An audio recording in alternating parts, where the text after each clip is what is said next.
Hello, everybody, and welcome to Turn to Page 9, The Knight in Screaming Armor, with No. Rhapsody and me.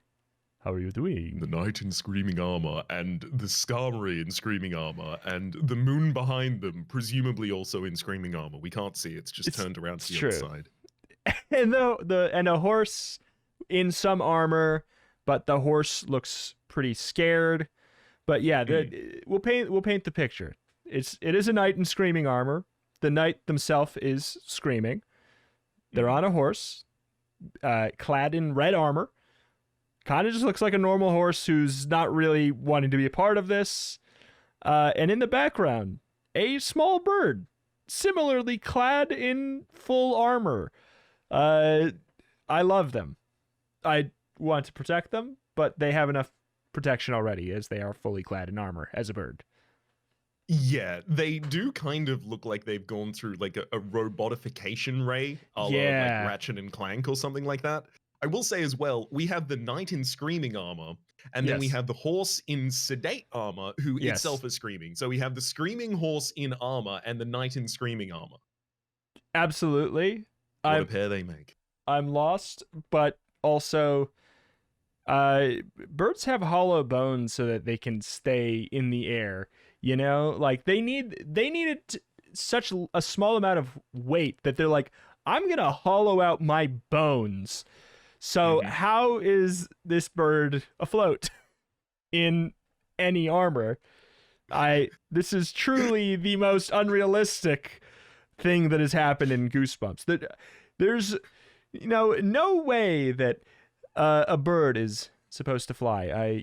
B movie, something like that. Yeah, in none of the Pokemon like sprites for Skarmory did they have them in the sky. They always cleverly put Skarmory on the ground because they know that dude can't fly. He's got wings, but It's they're fake. vestigial. It's fake. Yep. I do They're think that there painted on. is. I don't want to ruin the joke, but I do want to make sure that it is known that I think there is one where Skarmory is like floating off the ground. I think it's when it gets in 3D. But I will say, can't prove that there's no Non-canon. strings. Non-canon. Exactly. I don't think Can't it's prove there's real. no strings, and there's strings, and that's canon. And also, that game wasn't canon, and the Yes. director was fired shortly afterwards. Yep. Pokemon Puzzle League is canon. Everything else is fake. But you know what's A little real? more about the canon of this book? Yes. Your segue is way better than mine. I had the benefit of hearing yours and preparing mine in my head at the same time. Beware! Do not read this book from beginning to end. Prepare yourself to meet the knight in screaming armor. Your cousins are coming to visit you from England. They're bringing someone with them. Something with them, rather. A little surprise. It's an old suit of armor from your uncle's collection. It has a really cool battle axe and a shield. And it has something else too. Orders to destroy you. You see, there's an ancient curse that was placed upon your family, and the knight is here to deliver it. And that's not all. A ghastly looking gardener with 3 heads, mudslinging monsters made of goo, and some very nasty sheep are all headed your way. This scary adventure is all about you. You decide what will happen, and you decide how terrifying the scares will be. There's always one in the in the Beware page. Uh, Mhm. all of this standard fare, demon knight off to get you, mudslinging monsters made of goo, ghastly gardener 3 heads, and some fairly nasty sheep. just Mhm. just like also some sheep that are nasty. All right, deal with it. I love it. It's got that kind of like ABC setup of like, you will be fired, you will be reprimanded, and murdered. It's like, what? Huh? Hang on. Yeah. My favorite part of this is our cousins are just coming to visit us from England, and they're also Oh, bringing yeah. a suit of armor that has orders to kill us. I Just casually. I've seen a plane. There's no way if it's clad in armor it can fly. That's not no You know, way. they had to hollow those planes out so they can actually go in the air. This just wouldn't work. Something B movie. Exactly. Something B movie. Yeah, I was about to. I think you've hit the same. I think you hit page one, haven't you? I may well have Yeah, turned I to page think one here. you maybe have turned to page one because I turned to page one and I also saw what you're about to have to say. Let us begin. Pip pip, ta-ta, jolly good, tally-ho and all that rot. Your dad exclaims. Dad, You plead. please. So sorry. He apologizes in his best British accent. We just want your cousins to feel quite at home now, don't we? It's not every day to have visitors from old England. It's been over a year since we've seen them. Jolly good, ta-ta, Pippi. Your dad says again. Yeah. Your mom adds. Your Uncle Will is giving lectures at several important American museums, so Kip and Abby will be staying with us for a whole week. Isn't that terrific? You only half agree. Kip Saxton is your age. Sometimes he complains too much, but mostly he's a pretty cool kid. His 15-year-old sister is another story. Abby acts like she's the queen of the world. You say. She can be a royal pain. Oh, you'll have fun. Your dad assures you. Uncle Will and Kip and Abby are bringing a big surprise with them. A surprise? You ask. What surprise? Go to page 2. Before your dad can say another word about the surprise, the doorbell rings. They're here. Your mom calls from the front hall. She opens the door as the airport shuttle van pulls away. Your cousins are standing in the doorway. You haven't changed a bit. Your mom declares as she hugs Abby and Kip. I hope that's not true. You mutter. Your tall blonde cousin is already staring past you and into the mirror behind you. Hi. You manage to say to her. Abby primps her long golden curls before she answers. Oh, hi. She says as she pats her hair about 100 times. Still the same old Abby. You have to admit. Forget her. Someone says, laughing. It's Kip. Can you give me a hand? I've got more stuff to bring in. Your sandy-haired cousin moves back out onto the front step and points to 2 huge wooden crates. The crates are taller than your dad. What the? You start to say. Artifacts! Your dad chimes in. Uncle Will is coming here to the next... Whoa, sorry. Uncle Will is coming here next week to lecture at the medieval museum downtown. I told him we'd store some exhibits here until he arrives, but I never expected anything this big. The crates will have to go in the garage. Dad!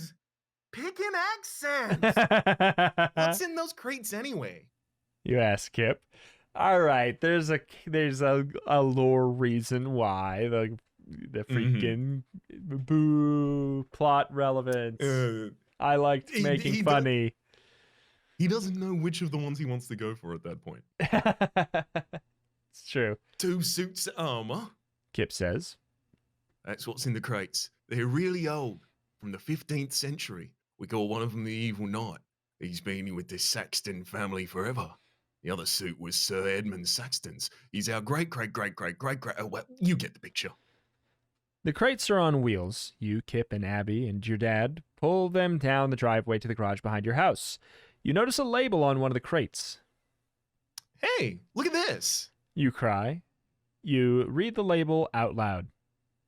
Beware this dark and evil knight, cursed still from long ago. Until a good knight fights for right, this night brings misery and woe. That's kind of spooky. You add. No, don't read that aloud. Kip cautions too late. No, it's an evil curse for old Saxton family. A curse? You You laugh. don't believe in curses, do you? Sure I do. And so should you if you know what's good for you. Kip whispers. I guess you've never heard the tale. Listen to the tale on page 4. The tale? What tale? You ask. The legend of the curse of the knight in screaming armor. Kip answers. Years ago, an evil sorceress got angry at the king's best knight, Sir Edmund Saxton, our ancestor. He killed a favourite dragon or something. Anyway, she put a curse on him. The curse of the knight in screaming armour. She made him a special suit of armour and sent it to him as a gift. The armour was haunted. It held the spirit of an evil knight. That night, horrible screams and cries were heard in the Saxton castle. In the morning, Sir Edmund and all of his family had been killed. Kip's eyes grow wide as he goes on. All of his family was dead except one son. He'd been out hunting. Anyway, he kept the armour. He was too scared to throw it away. The four of you arrive at the garage, and your dad reaches down to open the door. This is that armour. Family legend has it that one day it will wake again, thirsty for Saxon blood. Then it will destroy all that is good. Unless a brave and noble Saxon can defeat it, it has to be a member of the Saxton family. You laugh. I'm related to you, so I am a Saxton. What's an evil knight's suit of armor gonna do to me? Get your answer on page 96.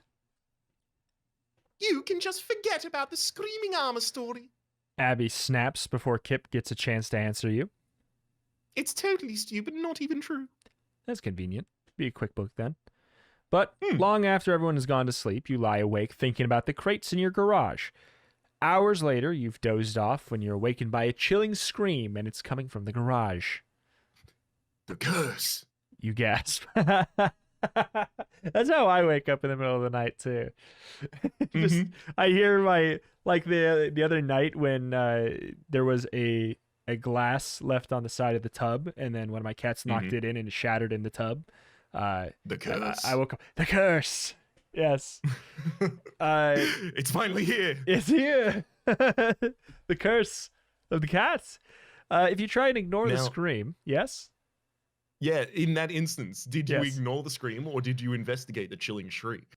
Oh, in that instance, I did investigate because it was, when you hear glass shattering in the middle of the night, usually I feel like there's certain levels of, okay, I'll get out of bed and check.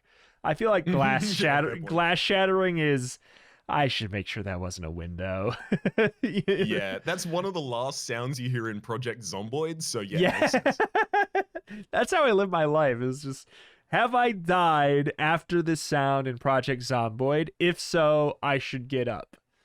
So, but hey, it's a pretty small amount of noises. Unfortunately, that was Let's one. investigate that chilling shriek. Let's do it. This better not be an end. Okay. Well, 19. Another shriek fills the night. Kip and Abby are as wide awake as you are. The piercing screams draw the three of you together at your bedside. You grab each of your cousins by the hand. We have to go out to the garage and investigate. You declare. We have to find out what's there. Another scream pierces the air. Abby forgets how much cooler than you she is for a moment and clutches one of your arms. Hey, that just makes it seem like it's canon that she's cooler than us. That's not fair. Kip grabs your other one. You grab a flashlight from your desk and make your way out into the night. You pull your cousins along behind you. Eventually, you come to the garage door. You pause a moment and listen to the screams. Well, here goes. You say. You reach down, grab the handle, and lift it open. Turn to page 113. The garage door swings up and out of your way.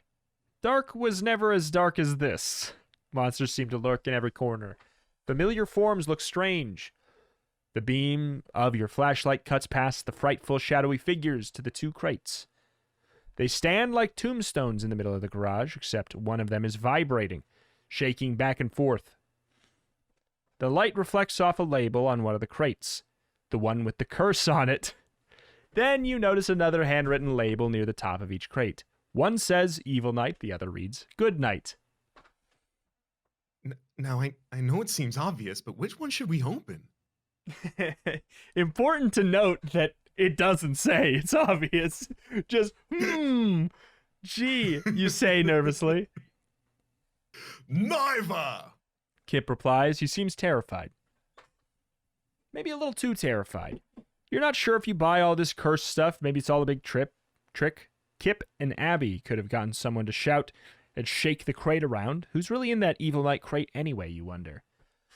Then again, those screams do sound pretty spooky. Maybe you should play it safe and open the crate marked Good Night. A suit of armor could come in handy if there is some crazy curse. I mean, if you open the Good Night, page 33, if you open up the Evil Night, page 49, I mean,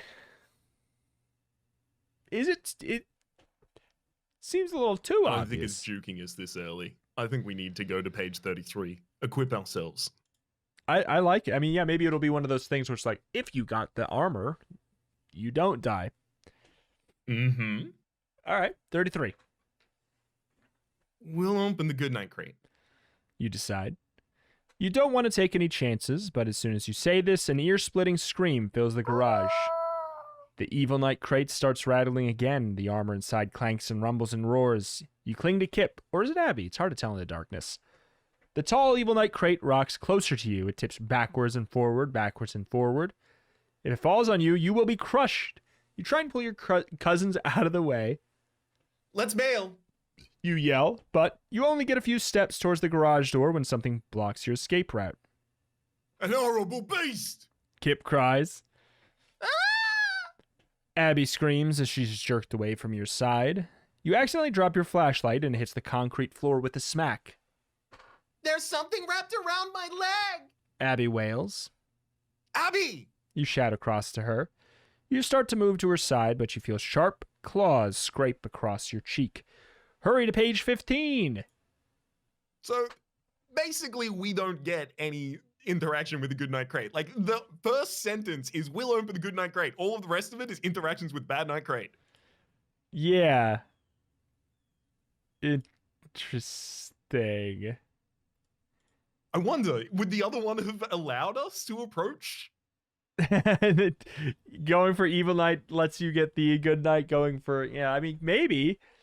Maybe we'll just die and we'll go find out. But alas, what is it, page 15? Yes, it is. You jump back and grab your cheek where the claws scraped you. You feel a large welt. You turn away from Abby and grope along the wall until you find the light switch. Click. One bare bulb hanging from the ceiling floods the garage with the dim light. Suddenly, everything gets quiet. Now you see it. The monster blocking your escape route is a lawnmower. The sharp-nailed fingers that raked across your cheek are exactly what they felt like. A garden rake. And the snake coiled so tightly around Abby's legs is a hose. I knew it all along. Abby says as she throws the hose aside. This whole thing is ridiculous. Obviously, the rake screamed. I mean, but it isn't over yet. Whatever is in the Evil Knight's crate demands your attention. The crate lurches forward, knocking Abby to the ground. A contextless E. Oh my god. Okay, well, sure. Well, okay. This next choice is going to be fun. All right. The hanging light bulb starts to spin. Kip struggles to lift his sister to her feet. He looks really scared now. It's going to be up to you to do something. But what? Should you open the Evil Night crate and confront the enemy, whatever it is? Or maybe it's all just a practical joke. You wouldn't put it past Kip, would you? Then again, maybe there really is a curse. If there is, whatever's in the crate marked Goodnight could help you. You better open one of them. Which should it be? I will say... You have to double down. Yeah, that's what I was going to say. I will say 33 was the other Goodnight page. Mm-hmm. I think the Evil Night page is the same as the prior Evil Night page, for what it's worth. Yes, it is. So I'm happy to double down, at the very least, to see how that will kill us. We have to free the Goodnight. You yell over the screams and the heavy clanking. Maybe it can help us fight the curse. But... Kip sputters fearfully. Just open the thing. Abby snaps. And get it over with. Your fingers fly over the buckled leather straps that hold the crate closed. I've got this strap at the bottom. Kip says, moving in next to you. Abby just watches you work. You and Kip work together to pry open one side of the crate. The clanking is louder than ever as the crate door slams to the floor. You pick up your flashlight and shine it inside. Abby is the first to gasp. Turn to page 50. You peer into the open crate. There's a flash of light. And then... There's nothing in this crate. You exclaim. I thought you said there was armor in here. There was. Abby huffs, acting cool again. But now it's gone, okay? It's impossible. Kip argues. This crate weighed a ton when we moved it in here. Abby glances back at the empty crate. Someone must have taken the armor, that's all, for crying out loud. Oops, wrong thing to say. The bone-chilling scream of the evil knight turns to hideous, wicked laughter. It's the curse! The evil knight killed Sir Edmund Saxton and now he's taken his armor! What's next? You say in disbelief. Or who? Then you see something. There, resting on the floor of the crate, a jagged piece of parchment paper. Do you pick it up? The cursed thing is seeming less and less silly by the second.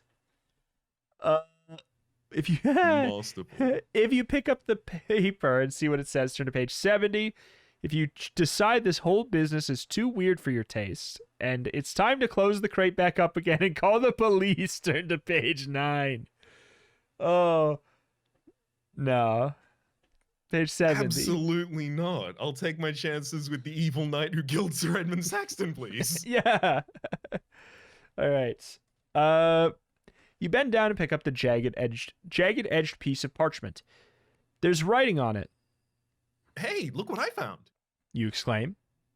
It's a note, or piece of one. You read it. Only a knight and Saxton born can break the curse that we now mourn. But they who wear Sir Edmund's steel must prove their courage and strength are real. Before the break of day brings light, one good shall fight one evil knight. That's funny. It sounds like a challenge. How boring. Abby complains. They who wear Sir Edmund's steel. What do you think that means? The armor. Yeah. What could that mean? Kip replies. The armor. Obviously, it's Sir Edmund's armor. But it's gone. You point out. That scrap of paper looks like it's been torn from something. Kip adds. If we can find more pieces of the poem, maybe we can figure out where the missing armor is. It's like a puzzle. That's the stupidest thing I ever heard. Abby says. Then she rubs her temples. I'm sleepy. Kip yawns a big yawn. You feel it, too. An overwhelming urge to fall asleep. You let yourself curl up on the floor, and if you wake up and are with your cousins, turn to page 20. If you wake up alone, turn to page 47. This feels like one of the first times we're in control of something that we can't possibly be in control of. Yeah, exactly. If you wake up and you're with your cousins, 20. Whether or not they continue to exist. I gotta say, I think we have a little bit of a hint here. And I think our ability to attempt to prove our courage may be asking us to go at this alone. It totally could. My only fear is it is the way of less voices. But otherwise... fair point, well made. Verily, I shall not make the call as a result. I think we should wake up all alone. I think that's... We're kind of splitting up effectively as well to try and find more pieces of the poem. It's true. I like it. All right. You wake up all right, but the minute you open your eyes, you know something is wrong. Very wrong. It's dark all around you. You have no idea where you are, and even if you could see, your head feels too heavy to turn and glance around. Kip? Abby? You call out. Your own voice echoes back at you. You try and lift your head and can't budge it. Try and move your leg, but you can't. Your heart starts to race. Kip! Abby! You yell this time, but there's nothing, only the feeling that you are trapped, weighted down. Your skin feels coated with something heavy and hard, like iron or like, I don't know. A suit of armor! You scream. You hear the blood rushing in your ears, or is it laughter? Now you remember everything. You were feeling so sleepy, but before you fell asleep, the evil knight's voice filled your head. Be all the evil you can be. Join my army. While you slept, the evil knight made you one of his evil guards. You'll have to serve his evil wishes for the rest of your little evil life. The end. Oh my. I mean, it's not that bad. I mean, Evil is subjective. We don't know if it might just be the knight from like town evil, right? Like, we don't necessarily know that they are doing evil. All they've done so far is imprison a child in a suit of armor. Yeah.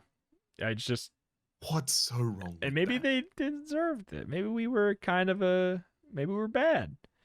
But yeah, I think it's just first name evil, last name knight. I don't think it's me, evil knight, like Gladys Knight. It's just I like it. It's just completely not a problem whatsoever. And the good knight, as it turns out, actually fights for the evil force of GOOD. exactly The geriatric oppressors of dogs. There, true Can't evil. believe it. That's a quick way to get true yelling evil. at him constantly. Let's wake up with our cousins. Page 20. All right. You wake up. The last thing you remember is finding a piece of parchment that said, "Before the break of day brings light, one good shall fight one evil knight." You rub your eyes to clear the sleep out of them. You see Kip and Abby, but you're not in the garage anymore. Bare bulb hangs from a wire in the ceiling and casts a sickly yellow-brown tint over an enormous cavern of a room. The walls and ceiling are the color of mud. At least we're still together, you say. But where are we? Abby asks. Hello? Is anyone there? No one answers.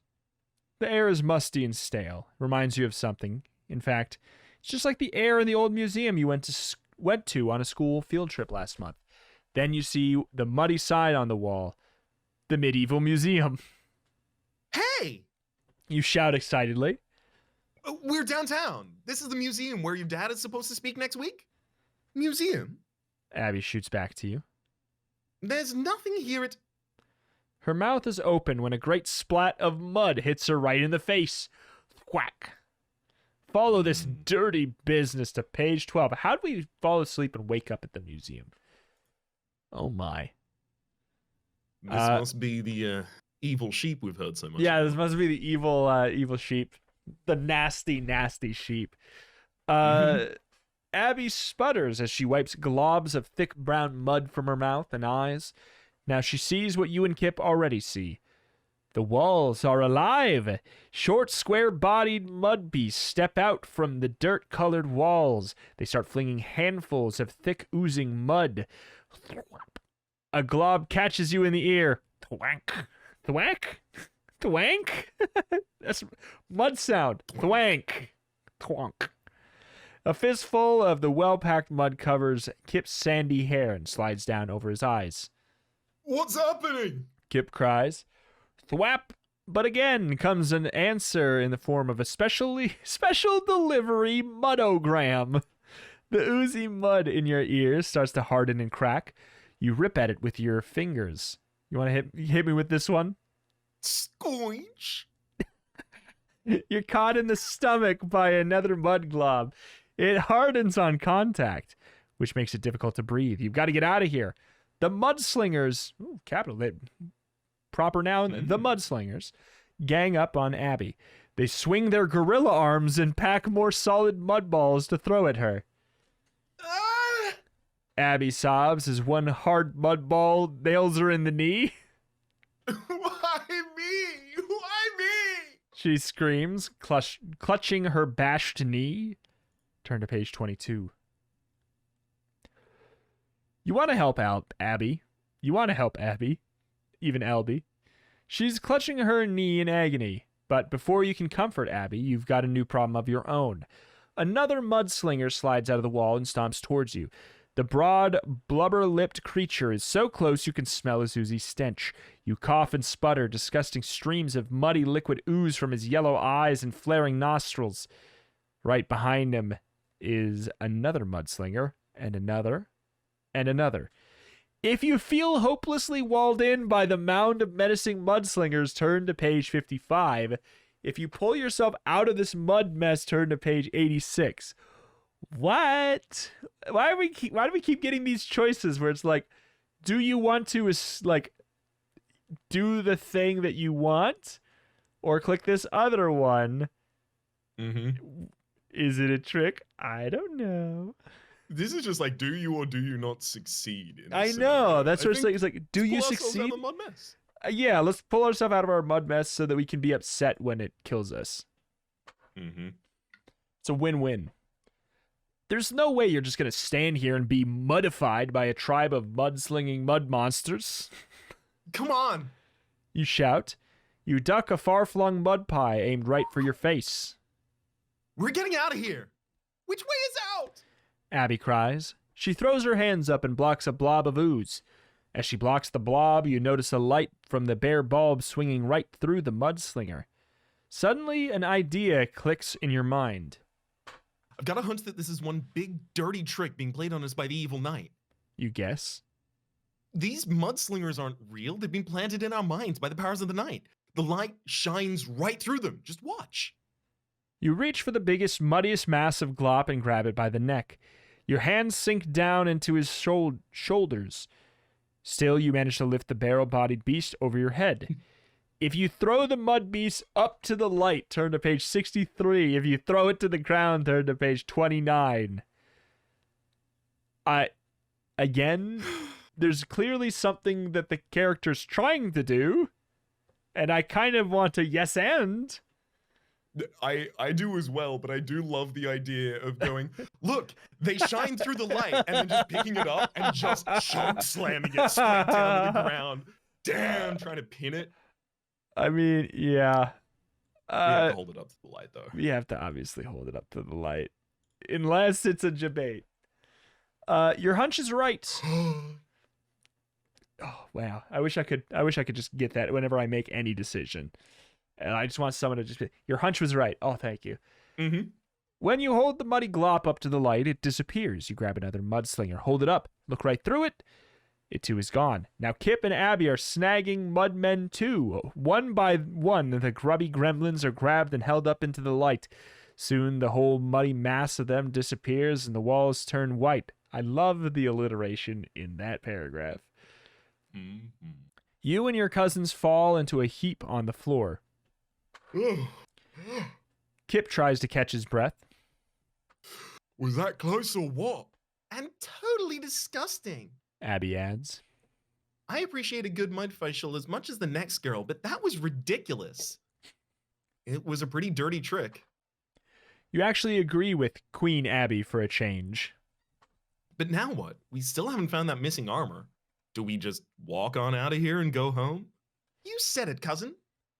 Abby's not too worried about any missing suits of armor. I don't know. Kip says. Dad's gonna go berserk when he finds out we lost the Sir Edmund suit. He'll be here next week. If we don't find it, I don't want to be the one to open the door for him. Speaking of doors, Abby interrupts. look over there. There's a whole wall of doors. One of them has to be the way out of this stuffy room. Turn to page 60. Abby rushes towards the wall of doors. She's about to reach the handle on the first door when her foot slips on something. Another piece of parchment. She cries out. You and Kip run to join her. She holds a jagged-edged scrap of parchment in her hands. It's just like the other one you found. She reads it to you. Beware his deadly charge and feel. And that's it. That's all it says. There's gotta be more. You insist? Deadly charge. Abby repeats. I know about charging things. Sounds like someone's gonna be doing some killer shopping. Abby. Very funny. Kip says sarcastically. Maybe not to a jerk like you. Abby shoots back. Oh yeah? Kip threatens. Good comeback. Abby taunts. Hey, hold it. You say. We need to work together here. These scraps of paper are obviously meant to be clues. I have a feeling they'll lead us to the missing armor if we pay attention. Until then, anything could happen. Beware his deadly charge and feel. Do we remember what the previous scrap of paper said? That is a great question. I Because I definitely know that we were repeating in our mind at that point the refrain at the very end about the good knight and the evil knight, and one having to fight the other. Off the but top was of it- my head, I can read it to Yep. you if you'd like. Off the top of my head. Oh, excellent. Only a knight and Saxton born can break the curse that we now mourn. But they who wear Sir Edmund's steel must prove their courage and strength are real. Before the break of day brings light, one good shall fight one evil knight. It doesn't sound too wild. Open-ended. Yeah. I think that So I don't think we're that missing scrap of anything. paper is unrelated to this jagged edge scrap of paper? No, I think that this is the next line of the poem or whatever. It's just Oh, okay. So the one good shall fight one evil knight is not the end. yeah, there's an ellipses after evil knight, and there's an ellipses before beware the danger. So this comes after. It's one good shall fight one evil knight, beware his deadly charge and feel all right. Probably. Or Right? or we get after this a thing that's before the beware his evil. Oh, deadly that is charge. true. That is true. That is another real possibility. And we were faced with Things puzzles like in the this. last book, so now there's precedent for actual puzzleage. So Mhm. And note, we were faced with the first real puzzles and also our first no death run it's at the true, same time. which we've already failed. Oh yeah. But hey. Okay, wait. We're on page Page 62. 62. Okay, you take the other scrap of parchment out of your pocket and try and fit the two pieces together. Oh, none of the edges match up. Never mind that stupid puzzle. Abby bursts out. I want out of here now. Without waiting another second, Abby runs to the other side of the room and tries the knob on the first door. But as she turns it, the door disappears and becomes a solid white wall again. She tries the next door. Gone. And the next one. And the next one. And the next one. Gone, gone, gone, right from under her hand. If the doors keep disappearing, we'll be stuck in here forever. Kip says in a panic. You have to get out. You shout. And fast. Look, these walls are closing in on us. We'll be crushed. Inch by inch, the floor space narrows. The walls are grinding in on your little group. Try another door, Abby. Kip screams as the wall behind him pushes against his back. We're shrinking. We'll be crushed like bugs. Evil laughter booms through the shrinking room. He's here. Abby shrieks. The knight in screaming armor. He's here. Squeeze through to page 89. You can't see the evil knight, but you know he's here somewhere. His hideous laughter turns to screams and then back to laughter again. The shrinking room is a tiny torture chamber and then getting tinier by the second. You brace yourself against one of the advancing walls in a frantic attempt to hold it back. You strain against it with all your strength. You yell as your muscles begin to burn and ache. Try another door, Abby.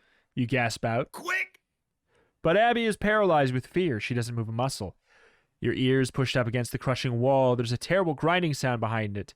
Your feet start to skid and slip. The door, Kip. The door. You scream.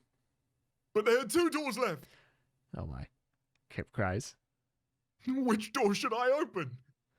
The right one. You yell back. Open the right one.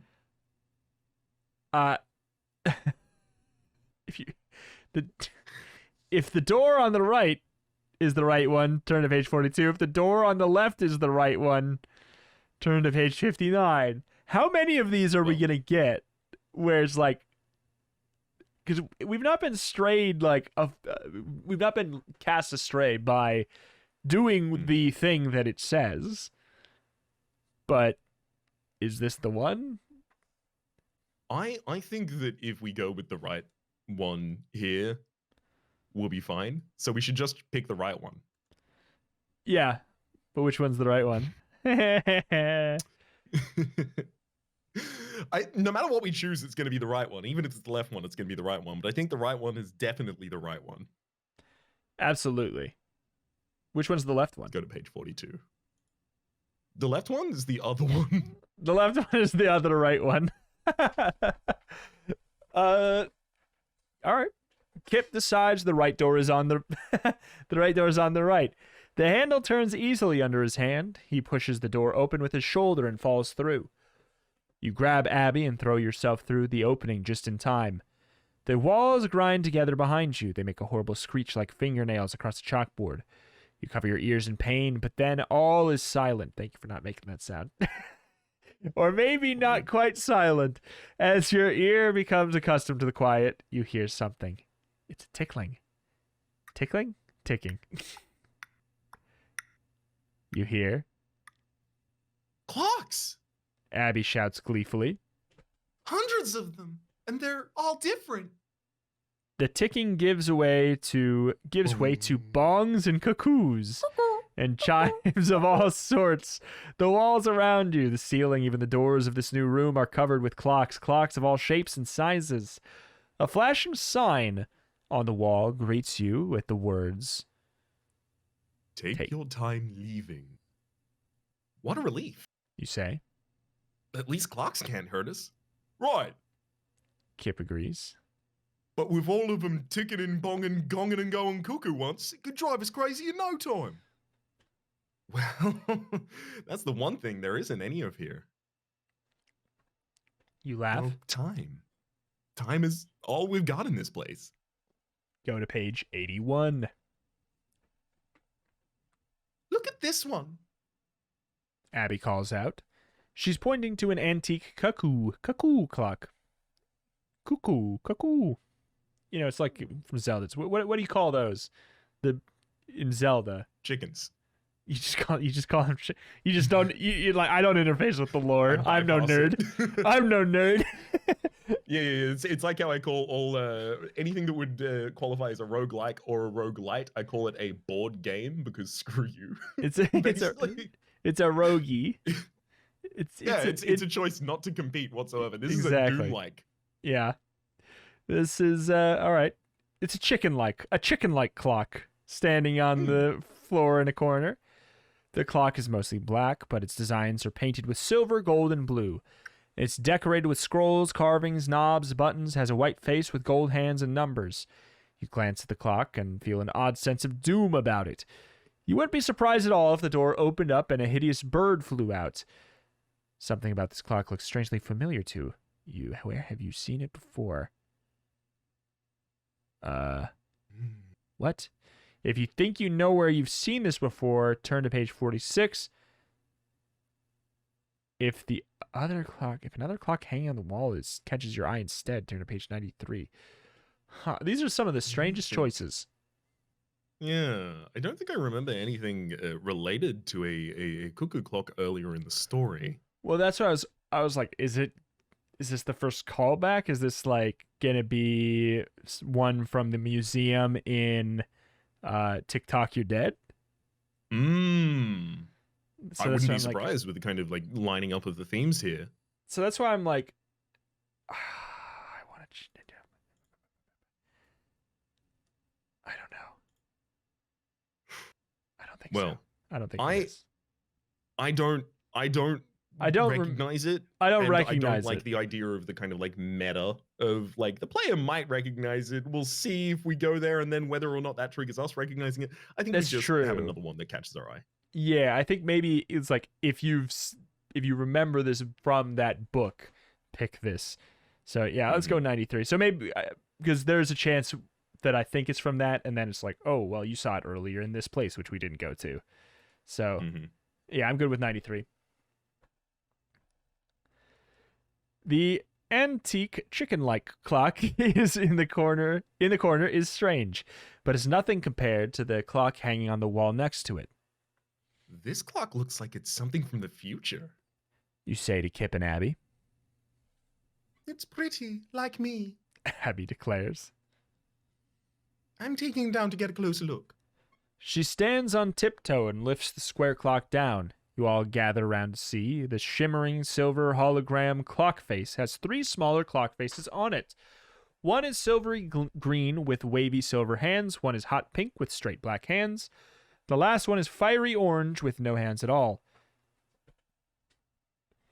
They're set to different times. You notice.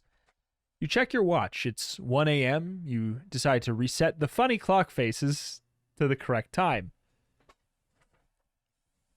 To turn the hands on the green clock, go to page 5. Pink clock first, go to page 109.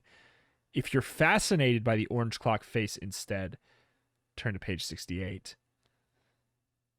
I mean, putting myself in the situation, I would definitely sate my fascination with the handless fiery orange clock. I certainly would before too. moving on to a setting. Well, because the other one's like, why would we pick green over pink? Just the only thing would be I like green more than I like pink, or I like pink more than I like green. The orange one has like some kind of like, there's something at least unique about it to draw me towards it as well. Let's do it. Exactly. The middle clock face has no hands, so you can't reset the time. You study this orange clock face for a moment, and you decide not to play with it now. Instead, you slip the whole clock under your sweatshirt. This might be a handy tool that comes in useful later. You say to Kip and Abby. You never know when we might need more time. Oh, as soon as you say yes. Are you thinking what I'm thinking? We made sure to take time. Exactly. As soon as you say the word time, every clock in this clock-filled room strikes the hour. Bong, bong, Bong, bong, cuckoo, talk. Cuckoo. I was just doing with it too. On the clock and the body don't stop. Absolutely. The noise is almost unbearable. You try and cover your ears, but you only have one hand free. It's like the clocks are striking back. It's like they're angry at you for taking one of them. You tighten your grip on the 3-face clock and head for the exit door. Let's get out of here. You shout to the others. Hurry. Turn to page 7. What the hell? What the hell? You slam yourself against the door at the back of the room full of clocks. It won't budge. Push harder. Abby yells over the deafening sounds of all the clocks. The 3 of you lean your shoulders into the door and push. One more hard shove and it springs open. Yay! You all cheer together as you fall through the doorway onto a long spiral slide. You hang on to each other. You're speeding down some massive slide to some deeper, darker place. It's as if you're on a roller coaster into the unknown.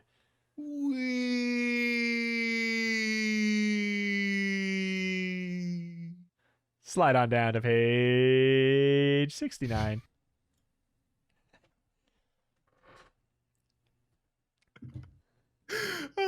Whee! Abby still yells. Her hair flies out behind her as you zoom faster and faster down the spiraling slide. The force of the wind in Kip's face pulls his cheeks back in a permanent smile. Faster and faster you go, around and around. Whee! Changes to Whoa! as you're starting to feel sick. You wonder if this ride will ever end. You try and keep your chin against your cheek so the wind doesn't toss your head back. You try to swallow so you don't throw up. It's almost more than you can take. Then you notice the spirals are getting tighter. 2 more vicious spins and then wham! You slam to a stop. Your head is spinning, your ears are ringing, your nose is pressed up against a wall of glass. Where were we now? Kip manages to say. You're not sure you want to know the answer, but above you see 2 buttons. One says heads, the other says tails, spelled Tales. Yes. I guess we've got to choose. You announce. I'm not choosing. Kip declares. Leave me alone. Is all Abby can say. You reach into your pocket and pull out a coin. Flip a coin to help you decide which button to push. If you push heads, turn to page 103. If you push tails, Tales, turn to page 26. To be fair, one of them, it says flip a coin to help you decide if you push heads, turn to page 103. That's one thought. technically we could it's then separated. If you push tails, turn to page 26. It seems like a different thought. So if we want to, it seems like in order to push heads, we have to flip a coin and get heads. But if we want to push tails, it kind of seems like we could just do it. It does to me as well, right? Like they're not connected. They're not connected. I honestly would have interpreted this as like, do you want to flip a coin? If you do, if you're taking this as heads and tails, then press heads. But if you think tails might mean something other than tails in this situation, because it's spelled differently, yeah, that's why I almost think. I mean, I'm not trying to metagame it, but when they've done this in the past, it would say otherwise turn to page 26. Like when they've done this in the past, so it almost feels like it's trying to let you do that. But I don't know. I'm not trying to cheat on this book. So, I mean, do you have a coin? Tails. For what it's worth, not Google near me. Coin flip. I think. Let me just see. I'm flipping. I got tails anyways. We're clear. Easy. We're justified 2 ways. We're justified 2 ways. Oh! You push the button that says tails. Immediately, the 3 of you are back in your house and about to hear one of the greatest tales ever told. Go to page 4. Oh. The tale? What tale? I mean, we need to make clear what's happened here. The tale? Yep. What tale? You ask. The legend of the curse of the knight in screaming armor. Kip answers. Years ago, an evil sorceress got angry at this king's best knight, Sir Edmund Saxon, our ancestor. He killed a favorite dragon or something. Anyway, she put a curse on him. The curse of the evil knight in screaming armor. And this is a repetition of a page we have read before. We've been here. Let me flip this coin until I get heads. Google coin flip. Let me see. Flipping. Oh, okay, that was easy. I got heads. All right. I do wonder if we're being saved here. But what does heads give us? What page are we on? 103. 103. I thought it was going to be like, I thought we were going to get told a story, but I thought heads would be like, you lose your heads. Chop. Yeah, chop. exactly. But hey, we'll see. Absolutely. And although I gotta say, this is a pretty savvy tactic on behalf of R.L. Stine. He's really increased the playtime of his book. Oh, absolutely. It's really, really good. Yeah, it's gonna get a lot more value for money when absolutely. People buy it. Your coin landed on heads. Yep. So heads it is. You push the button, the glass wall slides open to a low ceilinged room. A sign above the door warns you to watch your head. You duck down slightly as you enter a room with rows and rows of shelves lined with heads from medieval times. There are women's heads, men's heads, and even weird heads of beasts. How strange. Abby gasps. They look so real, Kip says. He's pretty scared. They're just mannequin heads. You laugh a little nervously. Probably the museum uses them in exhibits to model old hats and stuff. You might be right. Abby says as she walks along one of the rows and rows of heads. She stops in front of one of them and smiles. Looks like the head of a queen. Now there's something I could get myself into. Check out the diamonds on that tiara. I wouldn't mind modeling that myself. What you see next makes your eyes bulge. Abby! You sputter. What happened? Follow Abby's head to page 79. Oh. Ooh. Where the queen's head was, Abby's head now rests. On Abby's neck, the queen's head straightens itself and stares right at you. The new Queen Abby stands peering at a glass door trying to catch her own reflection. Kip hasn't noticed what's happened to Abby yet, but he's busy making faces at a hideous gargoyle head along the wall. The grotesque, bald, wide-mouthed, bulging-eyed head is the ugliest in the room. A face only a mother could love. I bet that won't bite you in the butt. Kip jokes, gazing into the monster's beady little eyes. In a flash, the gargoyle's head changes places with Kip's. You watch in stunned amazement as Kip the gargoyle turns on Abby the queen. Ugh. Says Kip. Ah! The startled Queen Abby screams. Guards, off with his head! Off with his head! A whole row of royal guards' heads spring to life. Oh, the helmeted sentries cry out from their stands. Save the queen! Save the queen! With one quick motion, the whole row of guards' heads tip forward and roll onto the floor. They regroup into formation and start rolling at full force towards Kip. In seconds, he'll be buried in heads. If you use your head to help Kip, turn to page 30. If you use someone else's head to help Kip, turn to page 11. I think both of these might be correct. Like, using our head is just going to be thinking around the situation a little bit, but using someone else's head might...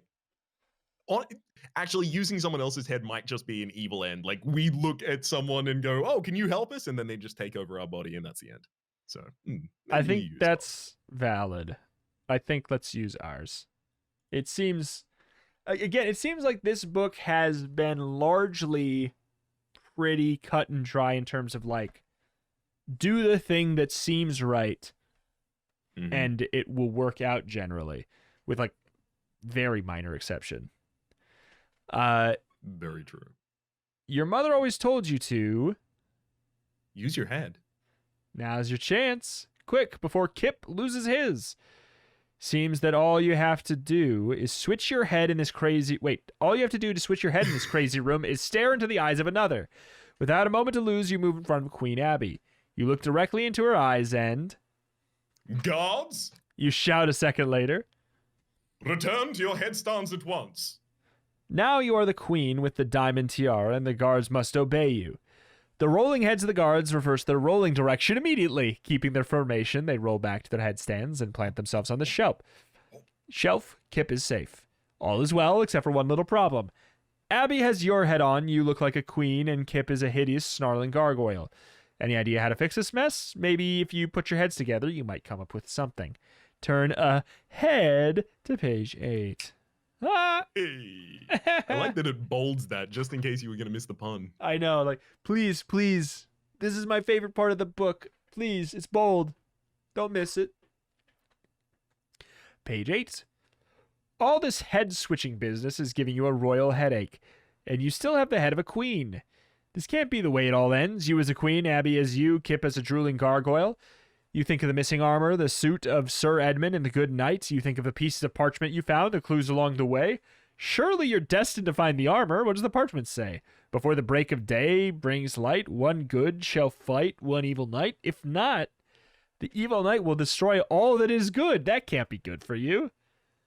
Ring. Ring. Ring. Somewhere you hear a clock strike. Sounds like it's far away. And what's that tickling your belly? It's a clock. The clock, not far away. It's under your sweatshirt. You pull it out and look at it. Both the green and pink clocks say 6 a.m. The sun will be up soon. As if on cue, all the heads in the room start screaming. And this room has a lot of heads. Even Abby and Kip, or what's left of them, scream. Before the break of day brings light, you think. You're running out of time. Already you can hear the chilling laughter of the knight in screaming armor closing in. If time is on your side, turn to page 25. If time is against you, turn to page 14. What? Time All is... the break of day brings light. One good shall fight one evil knight. Time is on your side or against you. I mean, it's under our sweatshirt. Is it trying to be like, where is it in relation to our body? Is it trying to be cheeky? Did it say where we... I'm not certain. I think it's don't trying know. to do the kind of like double bluff of use your head, think, versus use your head, the physical object in this instance. And it's trying to like invoke a colloquial, like if time is on your side, for a double meaning. But the thing is, like, we know that we have the clock under our sweatshirt. It even mentions that in the text. Time is technically against us, I guess, right now, because we need the good knight in order to fight the evil knight before the break of day brings light, and that's about to happen soon. Yeah. But it's about to happen soon. It hasn't happened yet. Does that mean time still is on our side? I don't know. I feel like it again under the same. If we're playing the book the way we've been doing it and just being like, pick the optimistic good answer. Mm-hmm. Maybe we just say time is on our side. Like we have not been led astray still by just like do the logical thing, which is surprising to not be to not be bamboozled and made look a fool by doing, the obvious thing. It's surprising that hasn't happened yet. I'm ready to ready to go to 25. I do wonder if Goosebumps is now saving as many negative ends as possible for you missed a puzzle piece that we were attempting to give you. Oh god. And therefore don't have as many of them just be random dead ends early on. Yeah. I mean, for what's worth, I'd prefer that. But yeah, 25. Give it a shot. Yep. All right, time is on your side. Without even thinking, you turn back the hands on the silvery green clock face. You're careful not to move them too much. Time goes in reverse, but only a few minutes. You watch in fascination as the last few minutes are rewound, heads pop on and off until you're all back to normal, and you're back where you started again. Your heads are spinning, your ears are ringing, your noses are pressed up on a wall of glass. You see the two buttons, one says heads, the other says tails. You reach in your pocket and take out a coin. So it gives us the exact same prompt as previously, which is flip on the first one, and then if you push heads, then a second disjointed clause. If you push tails, go to page 26. Although tails previously was page 4, now it's page 26, and I think heads was 103, and it is 103. They are both the same, actually. I checked back. I have that page open still. They are both as in the tails same. Tails is 26, and heads is 103. So it is a... It is a time loop, like just straight up. Oh, I see. I mean, but now we have future information that we get to bring back into the past. Maybe what we want to do is actually go hear the tale and then make a different decision. Could be the case, or if we go through and say that time is against us, that's the other option. Those are I think, is that the only? Or I guess we didn't use someone else's head. So I mean, yeah, there's a couple options then. There are a fair few. Shoot. I'm happy with either of these. But the thing is, if we push heads, we are just going back onto this path and immediately have to choose another option after the fact. So it's either we push tails here and then try and backtrack from that point to a different decision make, or move one back from here to time is not on our side. I think we should do that because I think it's possible that time is not on our side kills us, and then this says like, hey, you were supposed to go back to the start of the book with the information you had in the future. Do you want to try? Sure. Yeah. Do you know which page would be that? Time is against you? Yes. That'd be page 14. 14. For what it's worth, I believe it, but I kind of want to get an ending over here before it's like, all right, let's start over, basically. Yeah, I think like our conception of the possibility of a Goosebumps story being, huge, but the idea of it looping back and then diverting into another huge path is failing here because I think it intends you to loop back because two different times it's been like, go back to the past. Yeah. All right, well, the clock under your sweatshirt is ringing wildly, louder and louder. The heads on the shelves stare at you. Rows and rows of heads with gaping mouths screaming at you. Your heart knocks against your ribs. Your pulse begins to race. Help! You shout. But no one hears you over the shrieking heads. You shut your eyes, but they're not really yours.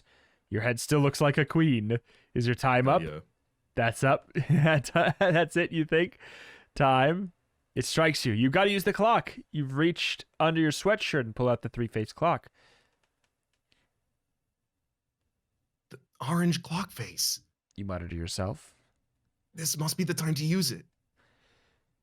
You touch it with your finger, and it's the last thing you do. The green clock face moved time backwards, the pink moves it forward, and the orange stops it cold. You always wondered how it would end, and now you do. No, now you do know. Just like this, forever and ever, it looks like time has run out for you. The end. Mm-hmm. Okay, well, I guess we know that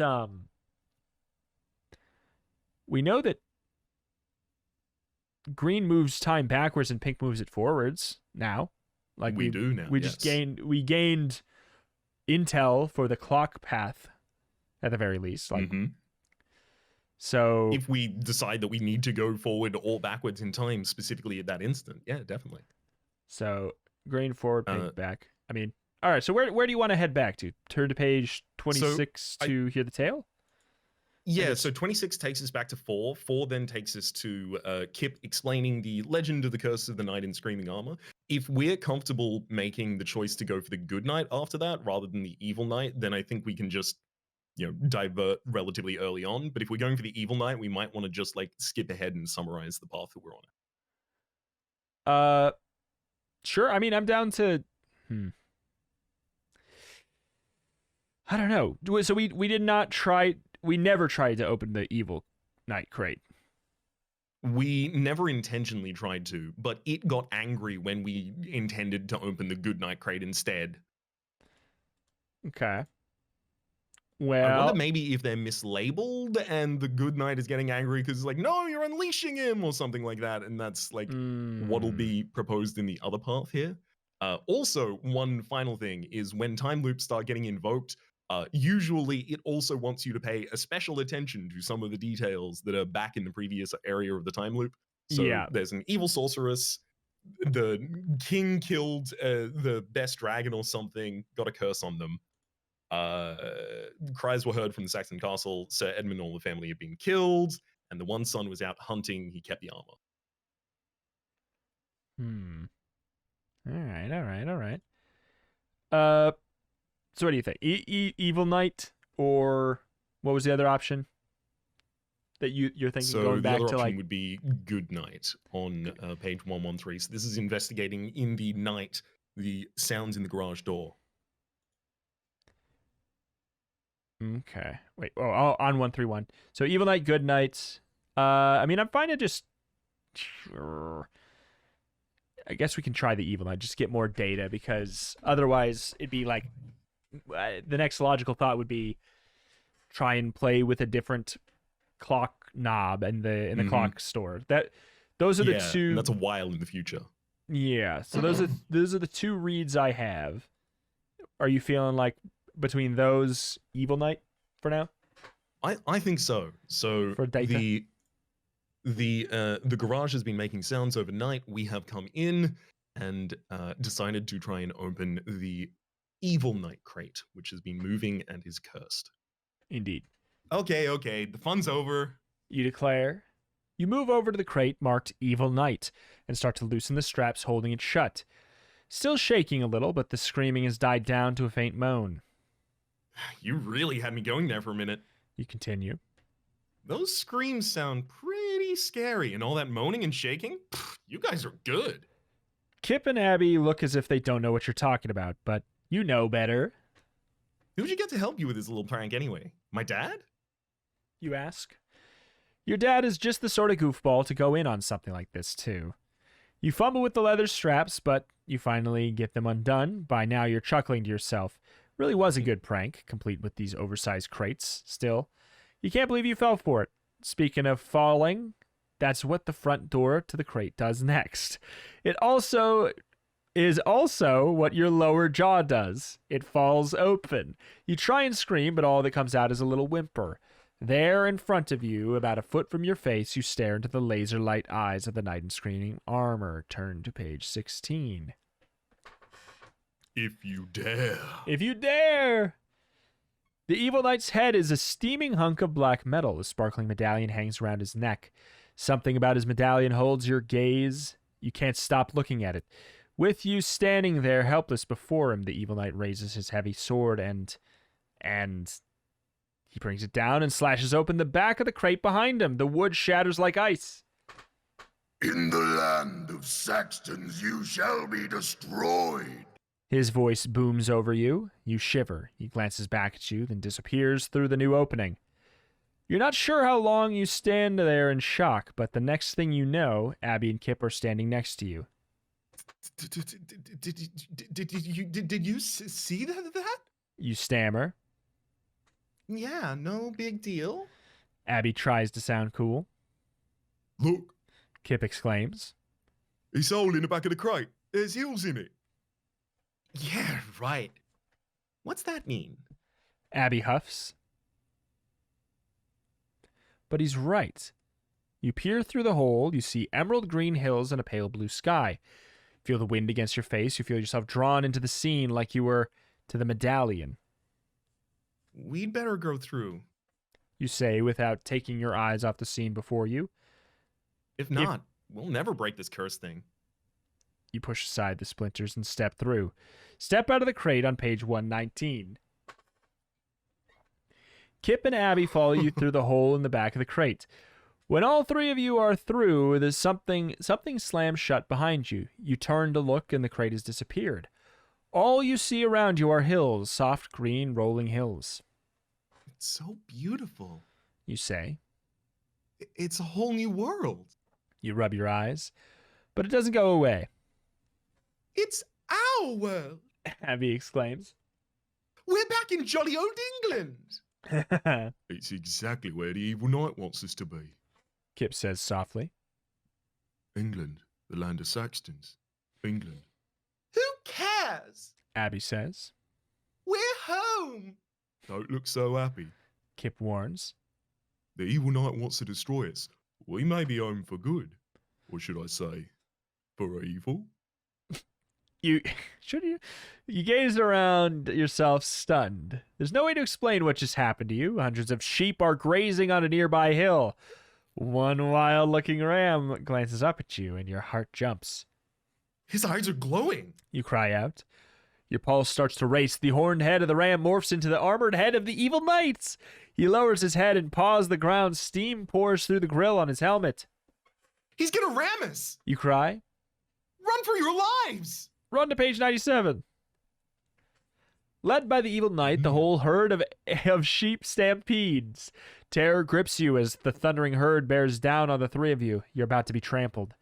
The stampede sounds like a sonic boom. You wrap your arms around your head and wait to feel the pain of 100 little hooves pounding you into the grass. So this is how he plans to destroy us, you think. You open your mouth to scream, but you can't hear anything over the thundering of sheep feet. Then suddenly, there's nothing but the sound of screaming. Your own screaming. You peek through your arms. The stampeding herd is gone. The hills are gone, and all that's left are prickle bushes. You're buried in prickle bushes, and they hurt. Turn to page 132.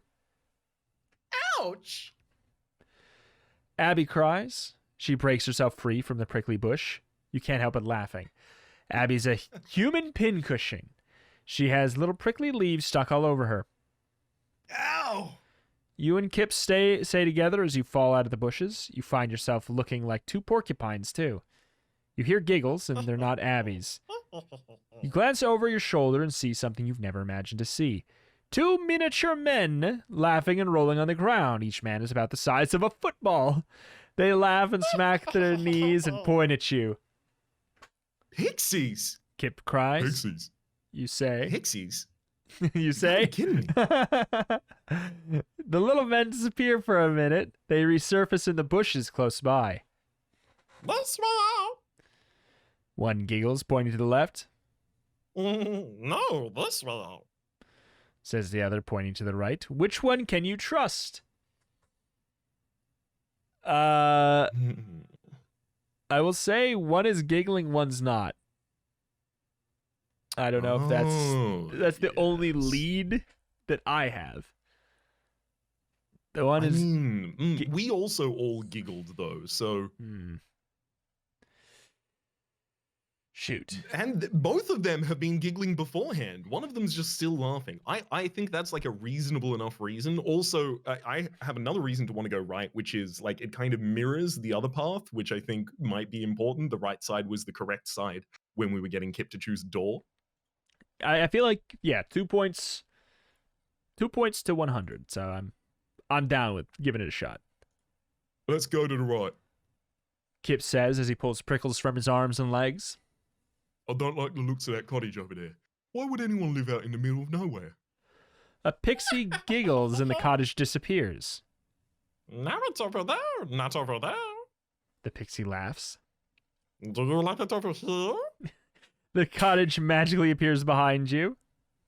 Or do you like it over here? Another pixie giggles as the cottage turns up on your left.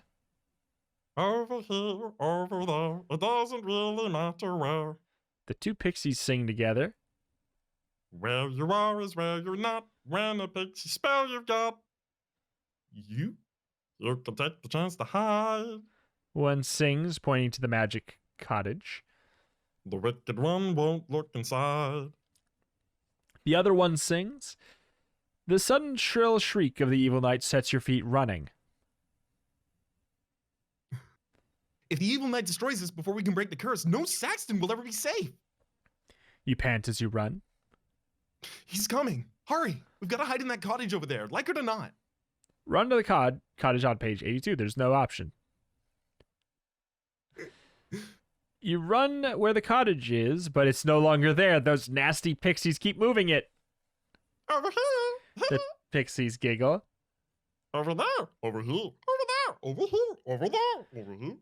Run until you drop on page 104. It's no use. Abby complains breathlessly after running first one way and then the other.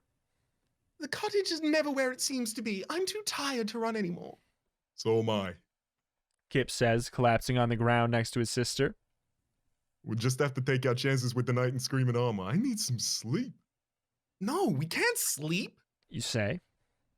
I'm tired too, but if we sleep, the evil knight will destroy us. Everything is quiet now. You fight sleep. Abby and Kip fight it too.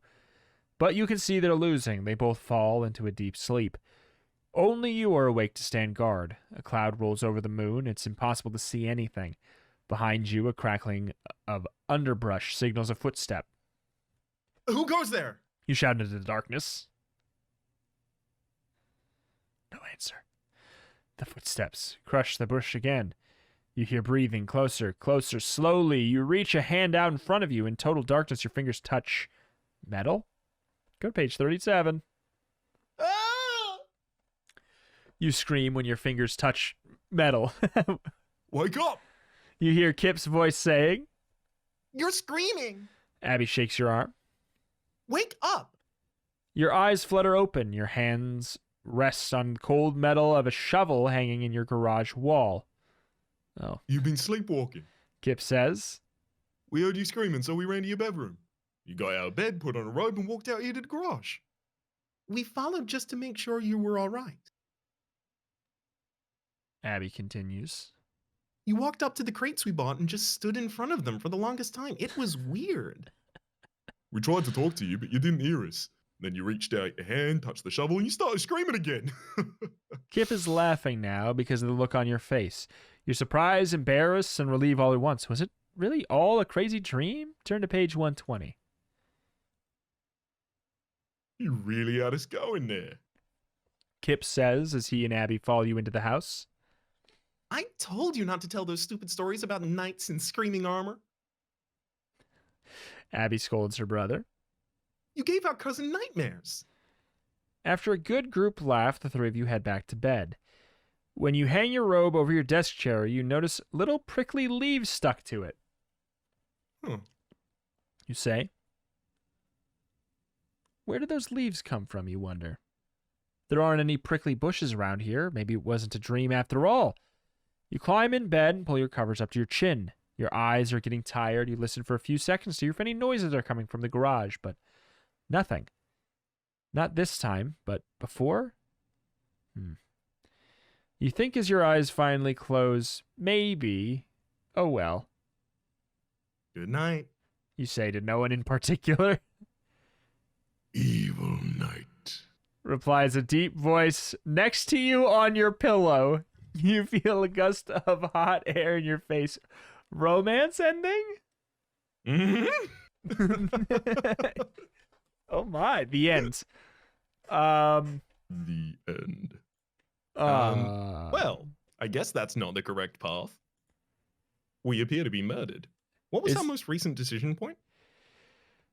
Pixie pointing to the left or right. So we could either go to the left, or we could attempt to figure out something with those clocks. I think we should go to the left. I think like the minimum variation from where we currently are is probably 32 then. 32. 32. Let's go to the left.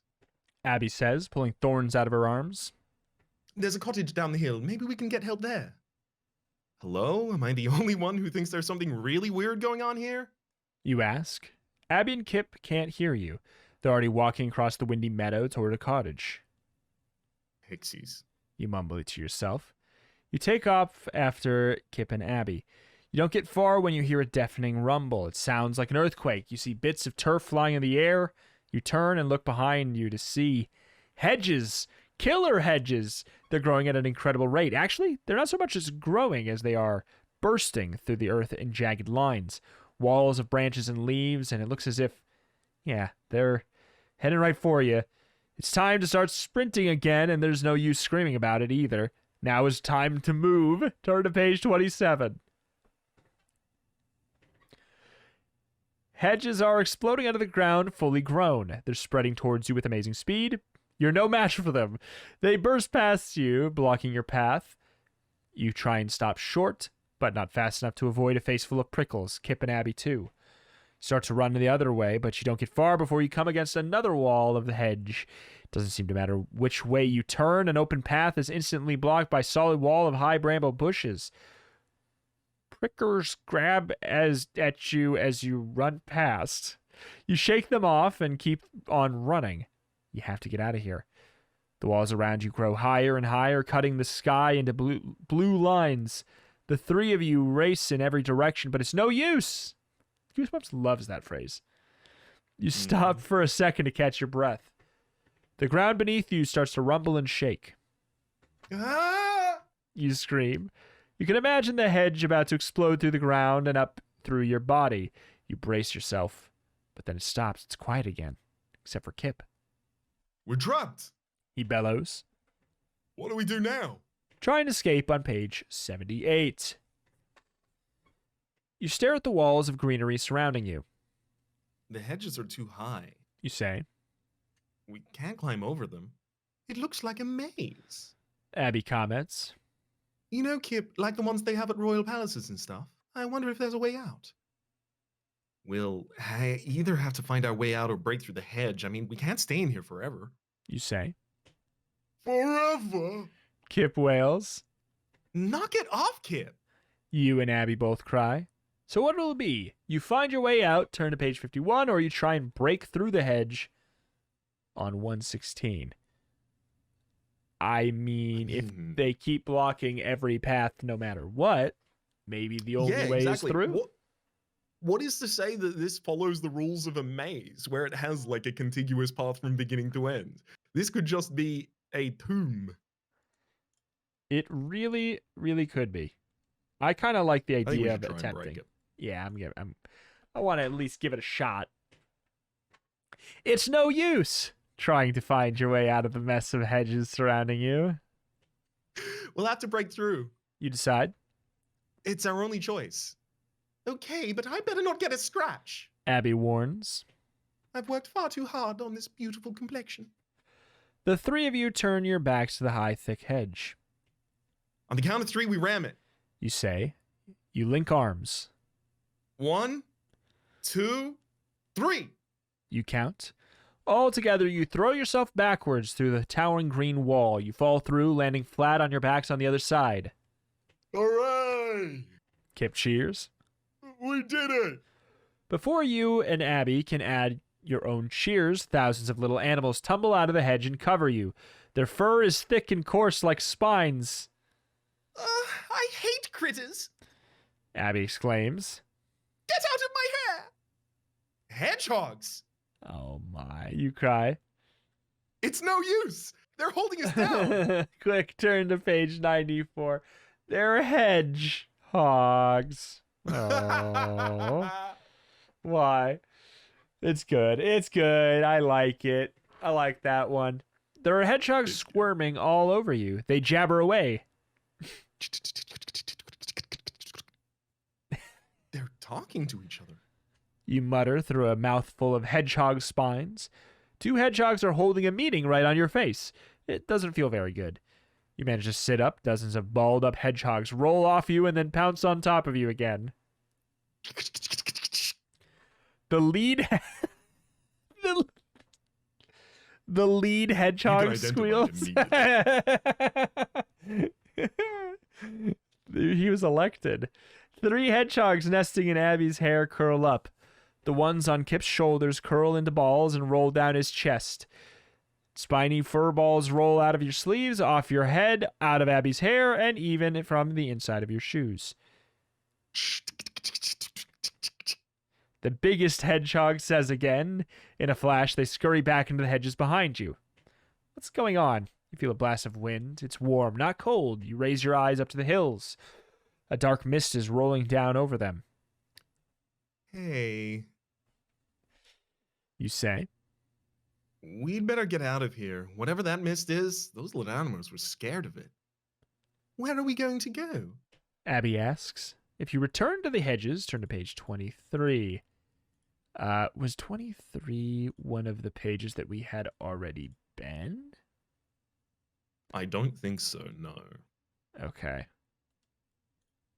I mean, we just broke through, but also waiting for the evil mist to come and get us. Mm-hmm. These both sound like bad options.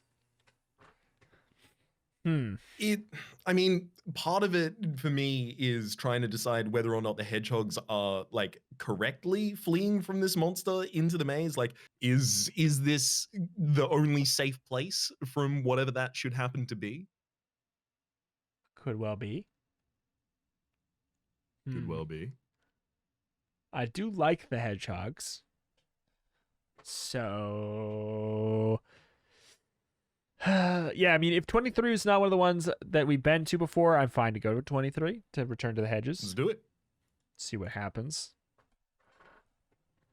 There's no way you're waiting around to see what's got those hedgehogs spooked. There's no telling when the evil knight might show up again. Back into the hedges it is! Anything's better than facing that horrible hunk of screaming armored junk. You say, but the hedges have already grown over the hole you broke through. You try pulling the thick bushes apart. Your fingers are scraped and swollen. It's no use trying to pull the hedge apart. We'll have to try smashing through again. You link arms and turn your backs to the high hedges. On the count of 3, we go. You say. 1, 2, 3. All together, you crash back down through the hedge. You land with a thud. The ground is awfully hard. You look around to discover the strangest thing yet. Turn to page 112.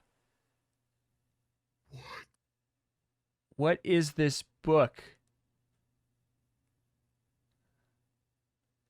Wait, what the hell? What?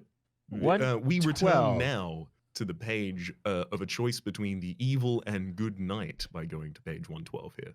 When you glance around, you're shocked to see that you're back in your own garage. Everything's familiar. 2 giant crates stand in front of you. One's labeled good knight, one labeled evil. The garage isn't the only thing that's familiar. Everything you're saying and hearing is familiar too, at least for a moment. Then it all seems normal again. Is this 4938? 49, I think, was the evil knight page, and 33 was the original good knight page, and then 38 is the second good knight page. Or, yeah, I think that's it, actually. Yeah. So, do you want to wait and see what's coming? Just to run that one into the ground? Yeah. Otherwise, clock? I guess. Yeah, we're kind of running out of ways here. Yeah. Wait and see what's coming. So that's 75. page 75, sorry. The hedges are behind you, the green hills in front of you. There's warm wind in your face, and something is coming over those hills. A dark black mist is rolling towards you. It's already halfway to where you're standing. I don't like the look of this. Kip says. The warm wind picks up. Dark clouds gather. Dust whips around in whirlpools. Evil is in the air around you. Look. You remark. Sooner or later, we're going to have to face this evil knight. That's the only way to break the curse, right? Only a Saxon can defeat him. I prefer later to sooner. Kip starts to answer back. He never finishes his sentence. The scream of the evil knight announces his arrival. Find out what happens next on page 85. The evil knight's screams mingle with the whistling blast of hot wind. You can almost feel his evil breath mixed in with the wind. You know he's so close, the dark mist rushes at you. The force of the gale throws the three of you backwards against the hedge. But you don't feel the prickly leaves. You don't land on the ground where you were before. In fact, you don't land at all. We're falling!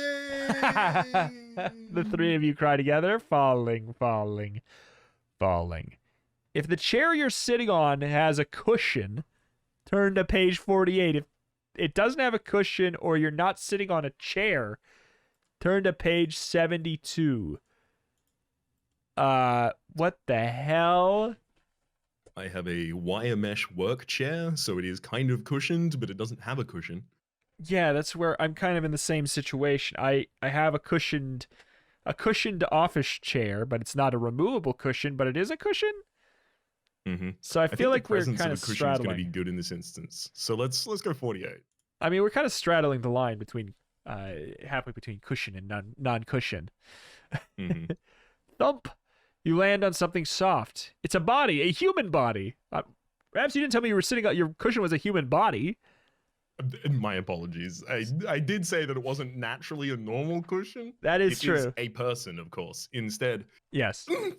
please get off me this instant.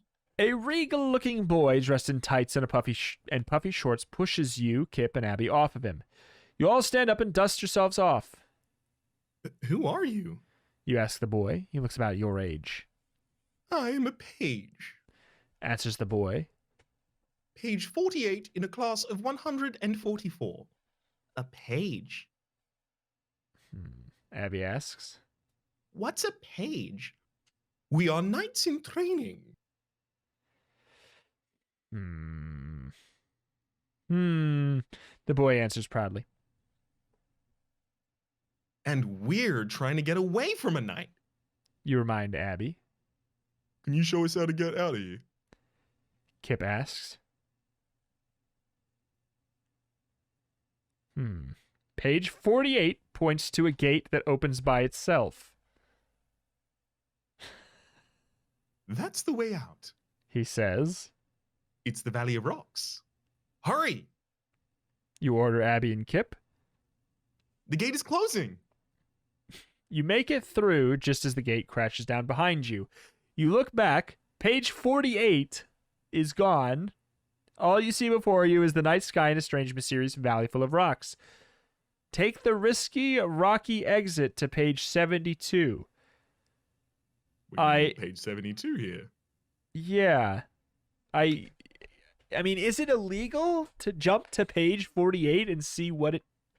We're on page 48. That was page 48. Oh, that sucks. Oh, heck. I would have been entirely with it. That's like enough of a clue, I think, at that point to take that. But no, that was itself page 48. Well, it's perfectly normal for this book to just loop back on itself. So let's go to page 48 again. All right, I guess risky, rocky exit it is. You've landed in a valley, but the green hills of a moment ago are long gone. In fact, there isn't a blade of grass as far as the eye can see at all. It's all rocks, broken up shards and boulders and stones. It's all dark. A pale moon shines up above. Abby tries to move and barely balances on a wobbly platform of stone. She shrieks. This is like an avalanche waiting to happen. Be careful. Kip warns. These flat rocks aren't as steady as they look. Yeah, thanks for the tip, Kip. Abby says. I think we noticed. They're right. The rock you're standing on tips and throws you backwards to another flat rock below. Whoa! You cry as your new rocky floor seesaws back and forth. You glance down. There's more jagged rocks waiting to catch you below. Next, you look up and something flashes. High up on a rocky point of the mountain, something silvery shimmers in the moonlight. Seems to be calling to you. What is it? Climb on over to page 28.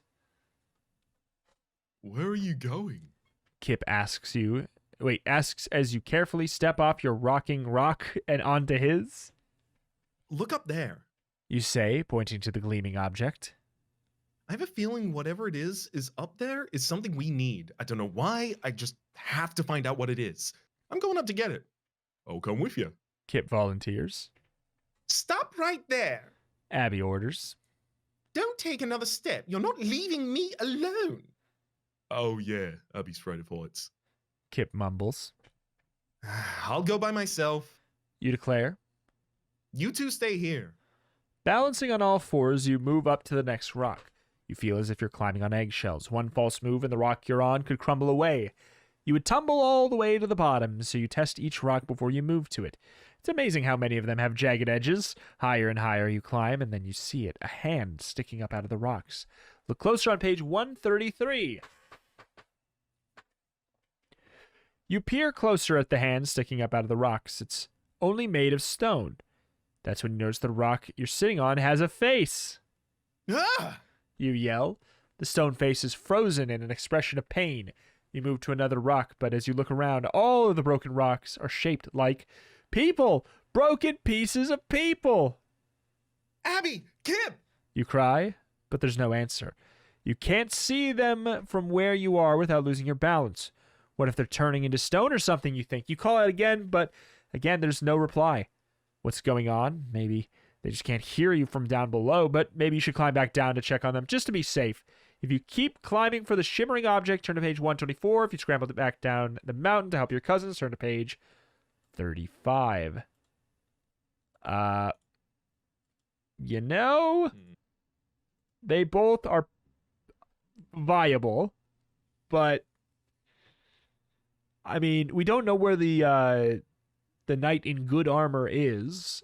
It sure would seem as though the shimmering object would have something to do with that, but it could, but we could also be in the world where like all of these are like kind of medused by the shimmering object, and this is just a mountain of corpses attempting to go to a cursed object. that is true. I'm fine to help the cousins. Let's do it. Your cousins could be in trouble. Kip and Abby could be turning into stone this very minute. Well, Don't move. you yell down. I mean, do move if you can. I'm coming down to save you. You take one last glance at the shiny object. Rock by rock, you backtrack the way you came. It's even harder to move downward, but there's no time to lose. Mostly, you try not to think about what these rocks and boulders used to be. You set your foot against what used to be someone's shoulder. It jiggles under your weight, and then it flips up. You tumble headfirst down the rocky slope. Ouch! Ooch! Ouch! You yelp with each bump. Finally, you land with a crash at your cousin's feet. Turn to page 101 to see what's happened to them. You lie there among the rocks for a moment, your head still spinning from your fall. Are you all right? Abby asks. We saw the whole thing. Kip says with admiration. I'll give it a perfect 10. You were fantastic. I thought you were turning to stone. You sputter. That's a good one. Abby laughs. We were just trying to keep still. We didn't want to start an avalanche while you were up there. Yeah. Kip explains. It's just like with snow. The slightest movement might bring everything tumbling down. That's it. An avalanche. Kip, you're a genius. You exclaim. I am. He is. Abby looks amazed. An avalanche. That's the way to get the shimmering thing. It'll help us. I just know it. And if not, maybe an avalanche can help us get out of this horrible place. You explain. Before they can stop you, you pick up a good-sized rock and throw it as far as you can up the slope. Pieces of rock start to cascade down the rock face. You, Kip, and Abby scramble to the edge of the slope out of the way. Scramble over to page 121. When the rumbling of the avalanche is done, you brush the dust off your face and glance around. In the light of the full moon, you see a trench in the middle of a hill. It worked! You shout. The avalanche has cleared a path. And look what I found. Kip says. He holds up a shiny metal key. It was right here under this rock. Kip, you're a genius! You say again happily. Turn to page 134. The three of you make your way up the path and all the way up over the hill. Off in the distance, you see a cottage. It's that cottage again. You say. Then you have an idea. The key. Maybe it fits the door to the cottage. After walking on all those rocking rocks, the trip to the cottage is easy. No pixies change your path, no steep sheep stampede, and so far there's no evil night in sight. Hurry! You call to Kip and Abby. You move quickly and quietly along the dirt road to the cottage. When you are a few feet from it, you stop to look at the cottage more carefully. It's a small 2-story white house with a thatched roof. A garden of petunias and snapdragons lines the curved stone walkway leading to the heavy wooden door. I wonder who lives here. Abby asks. It's quite stylish in an old-fashioned way. She peeks in the windows. It's too dark in there. She whispers. I can't see a thing. You knock on the door, there's no answer. You knock harder, still no answer. Try the key. Kip suggests. You put the silver key in the lock and twist your hand. It said dragons or something in the note. Exactly. So maybe someone stamped on the snapdragons. That's my lead. Sounds right. The silver key fits perfectly into the lock, but it won't turn. I don't get it. You say? This key looks like it should go with this lock. No luck. You put the key back in your pocket. You step away from the door to search for another way in. As soon as you move away, the door slowly swings open. Come in! The voice of a very old man invites from somewhere inside the cottage. I've been waiting for you. Waiting for us? Abby stammers. She peers into the darkened doorway. But I don't see you. Abby says. Come closer. The old man says in a friendly voice. It's been so long since I've had some good company. The three of you step into the cottage, and then the door slams behind you. If the slam makes you scream, turn to page 87. If the slam makes you jump, turn to page 105. It'd make me jump more than scream. It would certainly make me jump more than scream. Sure. I'm thinking like if I am startled, I'm more likely to just jump. I am a paralyzed, like when I get in fear, I just get like I freeze. I don't go ah. Yeah, I just exactly. go, And I like go, you do the fainting goat, just fall over. yeah. Also, the social propriety of the situation would beg of me not to make a outward sound, but look very terrified instead. Yes. So, the loud slam of the door startles you, so you jump 2 feet in the air. When you come back down, the floor beneath you opens up. A trapdoor! You exclaim as the three of you plunge downward. It seems like you're falling for a while, then your luck changes. You land on a soft bed covered with a brown cloth. Whew. You sigh, catching your breath. I don't know where we are, but I am glad to be away from that old guy. I can't explain it, but his voice really gave me the creeps. I keep telling Abby the same thing. Kip teases. I can't explain it, but her face really gives me the creeps. Don't push your luck, Kip. Abby warns as she whacks him with a piece of brown cloth. What are these anyway? He lifts up the coarse brown sheet that just hid his face. They're monk's robes. Abby answers. See? She puts one on over her head. She looks just like a monk in a movie, or, real life. Cool. You and Kip try them on too, just for fun. What are they doing in this old guy's basement? Shh. Abby hushes you. Listen. The sound of low chanting comes from somewhere above you. Do you think it's the knight in screaming armor? You ask. It sounds more like singing than moaning. Tiptoe to page 123. You see stone steps in the corner of the basement. We better see what's up there. You whisper. You lead the way up the stone steps. Medieval paintings line the wall. Carved angels hover near the arched ceiling. It's like a castle. You It's say. a monastery. Abby corrects you. Monks probably used to live here centuries ago. Then who's chanting in the next room? Kip gulps. The chanting grows louder and louder as you enter a large dining room. Long benches are filled with robed figures bent over a narrow wooden table. The figures keep their hooded heads bowed. They chant over their meal. There's no food on the table. Kip whispers loudly. All the figures turn around at once. Oh! Abby lets out a startled cry. The robes are empty. Where their faces should be, there's empty space. They're ghosts.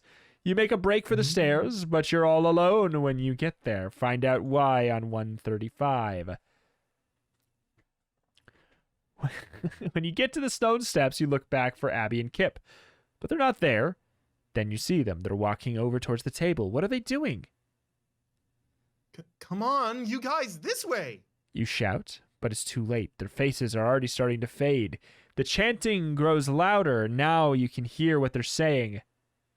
No bell tolls for us. No bell tolls for us. They chant. Find out what it means on page 41. Kip and Abby don't notice that you're running out of the dining hall. They don't care. They reach back to pull their hoods up over their vanishing heads. Now Kip and Abby are chanting too. No bell tolls for us. No bell tolls for us. No bell tolls for us! You race down a different set of stone stairs. A doorway at the bottom leads out into a courtyard. Across the yard is a crumbling bell tower. As you run for it, the chanting monks hurry close behind you. They're not going to let you escape. They want you to join them too. You race back up the broken stone steps to the top of the tower. A rotting rope hangs from the black cast iron bell. There's a kettlebell full of some bubbling black liquid on the floor. You reach for the bell rope, and the ghosts stop in their tracks. They hold their thick sleeves against their hoods to where their ears would be if they had ears. As terrified as you are of them, they seem frightened of the bell. If you pull the rope to ring the bell, turn to page 110. If you decide to throw the liquid at them, turn to page 73. It only makes sense to go to 110, right? It only makes sense to make the bell toll for us. You pull down the rotten rope and it breaks off in your hand. No bells toll for us. No bell tolls for us. No bell tolls for us. The ghostly hooded robed monks chant solemnly. They've made it to the bell tower where you are. Abby and Kip reach their hands out to you. Join us. They drone. Be one with us. No bell tolls for us. No bell tolls for us. Abby, Kip! You plead with them. Don't fade! Don't fade! It's no use! Your cousins' faces are getting fainter and fainter. The chanting of the monks echo in your ears. No bell tolls for us. No bell tolls for us. No bell tolls for us. You know you have to escape here before it's too late. Race to page 88. No bell tolls for us. No bell tolls for us. No bell tolls for us. Kip and Abby's voices raise above the others. You gaze into their transparent eyes and catch a glimpse of your own reflection. Under the hood of your robe, there's no face at all. No bells toll for us. No bell tolls for us. You hear yourself say. No bed tolls for us. Face it, you're a dead ringer until the end. Oh my god. Throw the liquid? Okay, we need to throw the thing at them instead. 73. Throw the liquid. 73. All right. You let go of the rope and rush over to the kettle. If you can only lift it, you could throw the liquid on the ghosts. That should scatter them. The hooded, robed figures make their way up the steps. They're getting closer. You're getting frantic. You strain against the handle of the kettle with all your strength. It budges a little, and some of the liquid sloshes onto the stone floor. It pools around your foot, and you slip. You fall back, arms flailing. You knock against the bell. Bong. Bong. Bong. The bell tolls. Would you like to ring the bell or try and pour liquid so poorly that you ring the bell and actually ring the bell? Wow. The monk's chant changes. The bell tolls for us! The bell tolls for us! The bell tolls for us! One by one, the hooded figures slump to the floor at the bell tower. Soon, they're nothing more than a pile of empty robes in a heap at your feet. Boom. Boom. Boom. You push the bell again. Kip and Abby pull off their hoods. You saved us! Kip cries gratefully. Are those stupid ghosts gone for good? And those stupid ghosts are gone for good. Abby adds, Can you believe those monks? Get alive. And I mean, get a death. well, you breathe a sigh of relief. We're safe now. You say. All is still, all except the flashing eyes on the other side of the courtyard. Uh-oh. You say. Those eyes can only mean one thing. Turn to page 52 if you dare.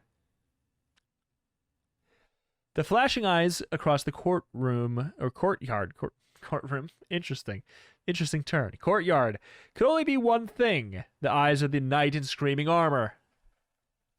We can't escape from him. Abby sighs. It's no use trying anymore. He brought us here. This is his world.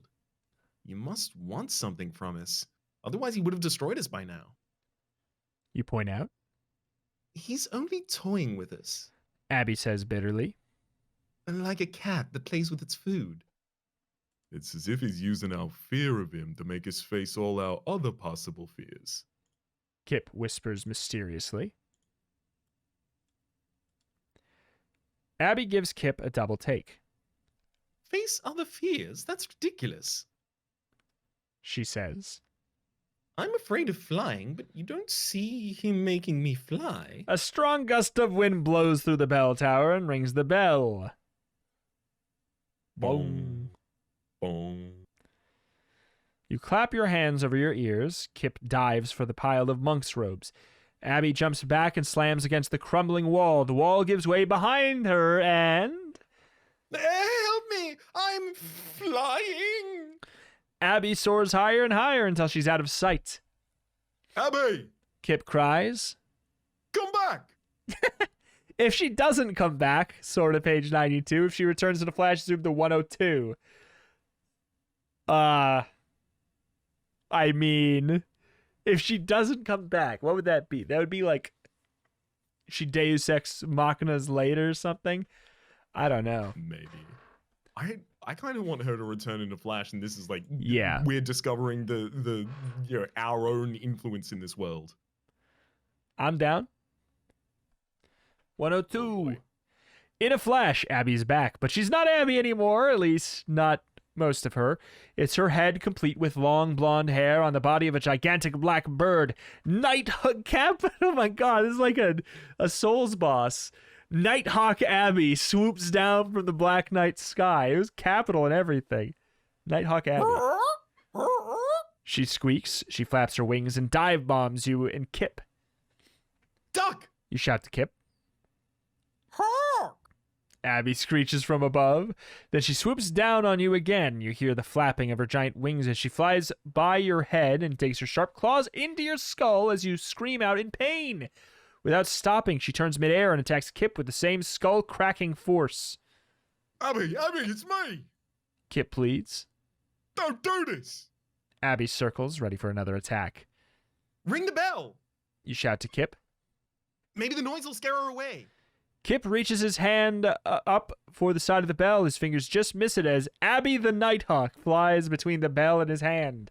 She opens her mouth and closes it tightly on the back of his shirt. With Kip dangling from her teeth, she swoops down over you and grips your shirt with her hawk claws. Get carried away on page 43. Abby the Nighthawk squawks through clenched teeth. She carries you off into the night. You only hope she doesn't drop the two of you. She's flying really fast. Far below you see the bell tower and crumbled ruins of the monastery. Ahead you see the giant's bird nest resting on a rocky mountaintop. Abby the Nighthawk hovers over the nest. She opens her mouth and Kip drops. Then she releases her claw and drops you. You hit the nest hard. Really hard. And before you know it, a thin white shell starts forming up around you. What? We're turning into eggs! You shout to Kip as the shell closes over your head. But he can't hear you. His shell is already closed over him. He's trapped, and so are you. Now all you can do is wait for the time when you will hatch. That could be soon, or more than likely, it could be never. For you 2 eggs, it's over easy. The end. Oh my god. Good God. So I guess she doesn't come back on page She 92. mustn't. She mustn't. 92. Here's my thought. I think that we are on, when we went back, we went on a completely separate path, and I think that the I clock think- room was a quicker end, is my guess. But I think that's theoretically possible, but I also think that the clock room had like that one extra clue in it. And I think it's Yeah. possible at the end of this we get another fragment, and knowing all of the fragments because we did both paths, I think that could still loop back in, but It we're could. running out of time it's for true. this book. It's true. Kip! Kip! Abby's voice is so far away now you can hardly hear her. Wow, she really is flying. You say in amazement. You must be right about that fear thing, Kip. Come back. Kip calls up to the night sky. But Abby's growing smaller and smaller against the night sky, and in another moment she's gone. You almost can't believe it. Just like that, she's gone. Kip starts to sob. You try and be brave, We'll find her again. I know we will. you say. We've come this far together through all this craziness. A low growl from the stone stairs lets you know there's more craziness to come. Who's there? You demand. Ah. The evil knight's scream echoes out across the courtyard. The growl on the stairs turns into a howl answering the scream of the knight. Then a huge black cat-like creature with yellow eyes appears around the bend of the stairs. Kip, over there. You say as quietly as you can. Turn to page 61. Kip turns and sees the beast creeping up the stairs. Stay still and maybe it won't see us. You whisper. Slowly, you and Kip press yourselves into a corner of the bell tower and watch the beast. You've never seen anything like it. It's as large as the biggest lion and as black as the night. Has short ears set back on a small dog-like head. A long swishing tail hits the crumbling wall, knocking down stones to the ground.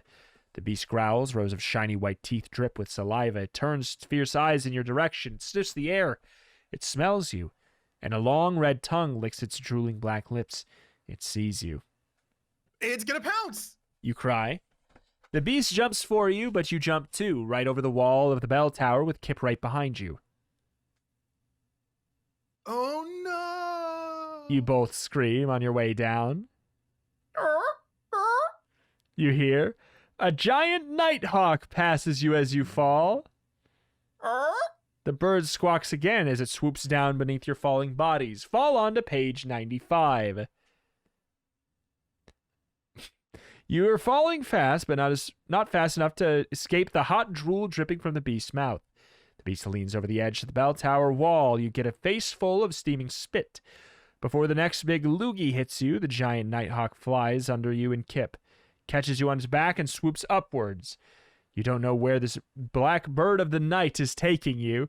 As you look back at the beast, you know one thing's for sure. Wherever you're going has got to be better than where you've just been. Left, right, or the rescue mission takes a turn for the worse. Yeah. I mean, that doesn't seem great, but... It doesn't.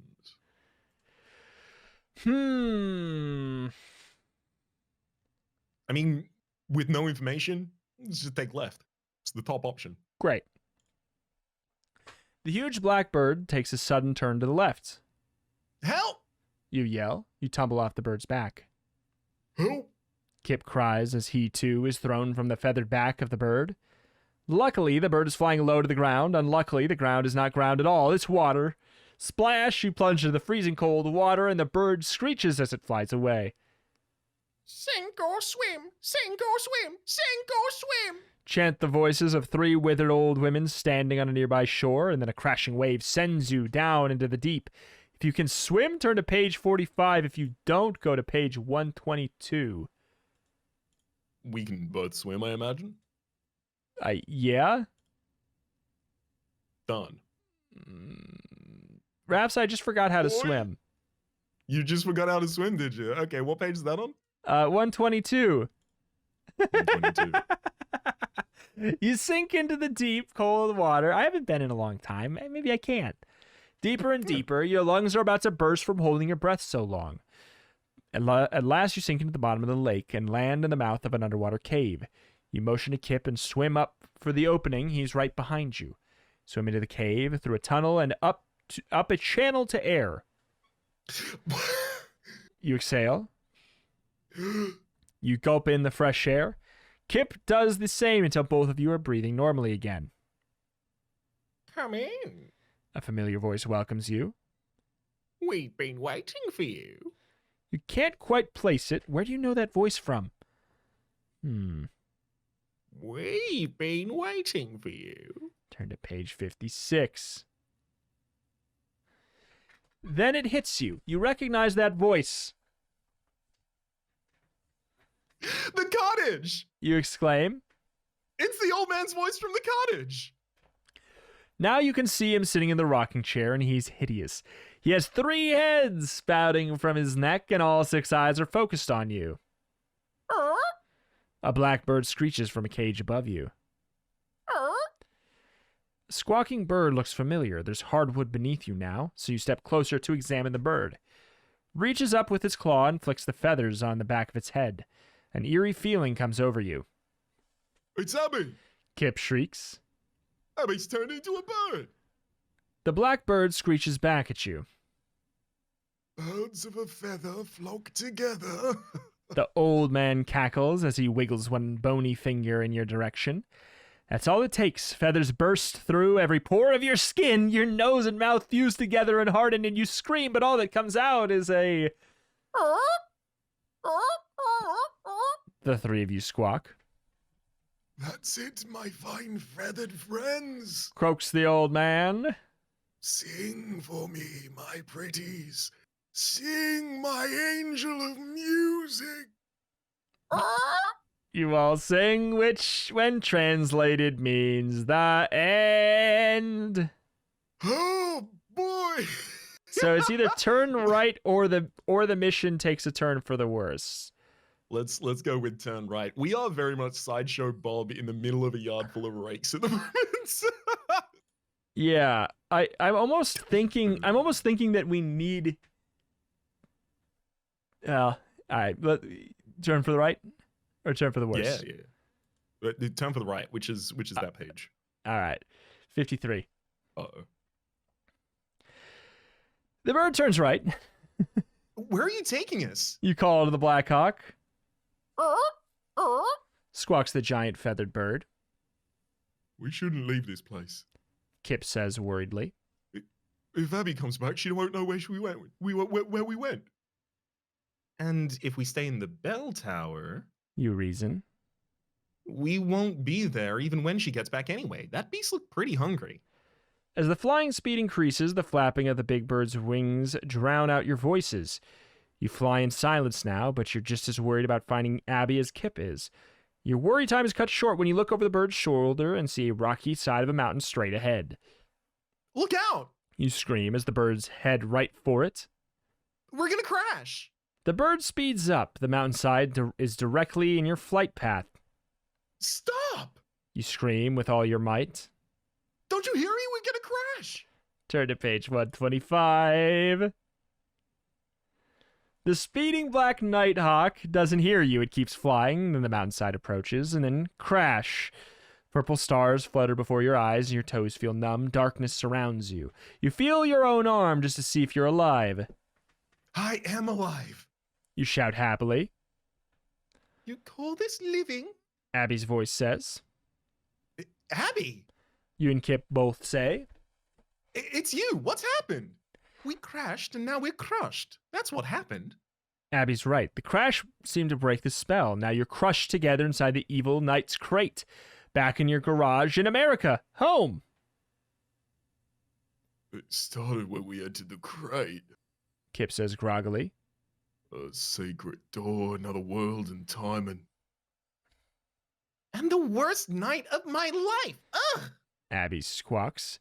She pushes open the door of the crate. You bang on it. Kip throws his weight against it, or pushes on the door of the crate. You bang on it. Kip throws his weight against it, but it won't open. It's your scream coming from the inside of the crate, but you can scream all you want. No one's going to let you out. They've heard it all before, those screams inside that crate. It's just the curse of the knight in screaming armor. A curse that never comes to an end. All right, page 74, the rescue mission goes for the worst.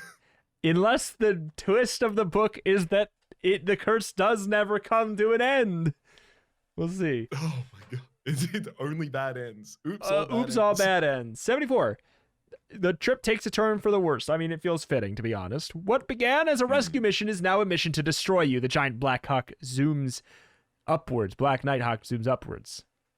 Hang on. You shout to Kip. He clings to one slick black feather sticking out from the bird's back.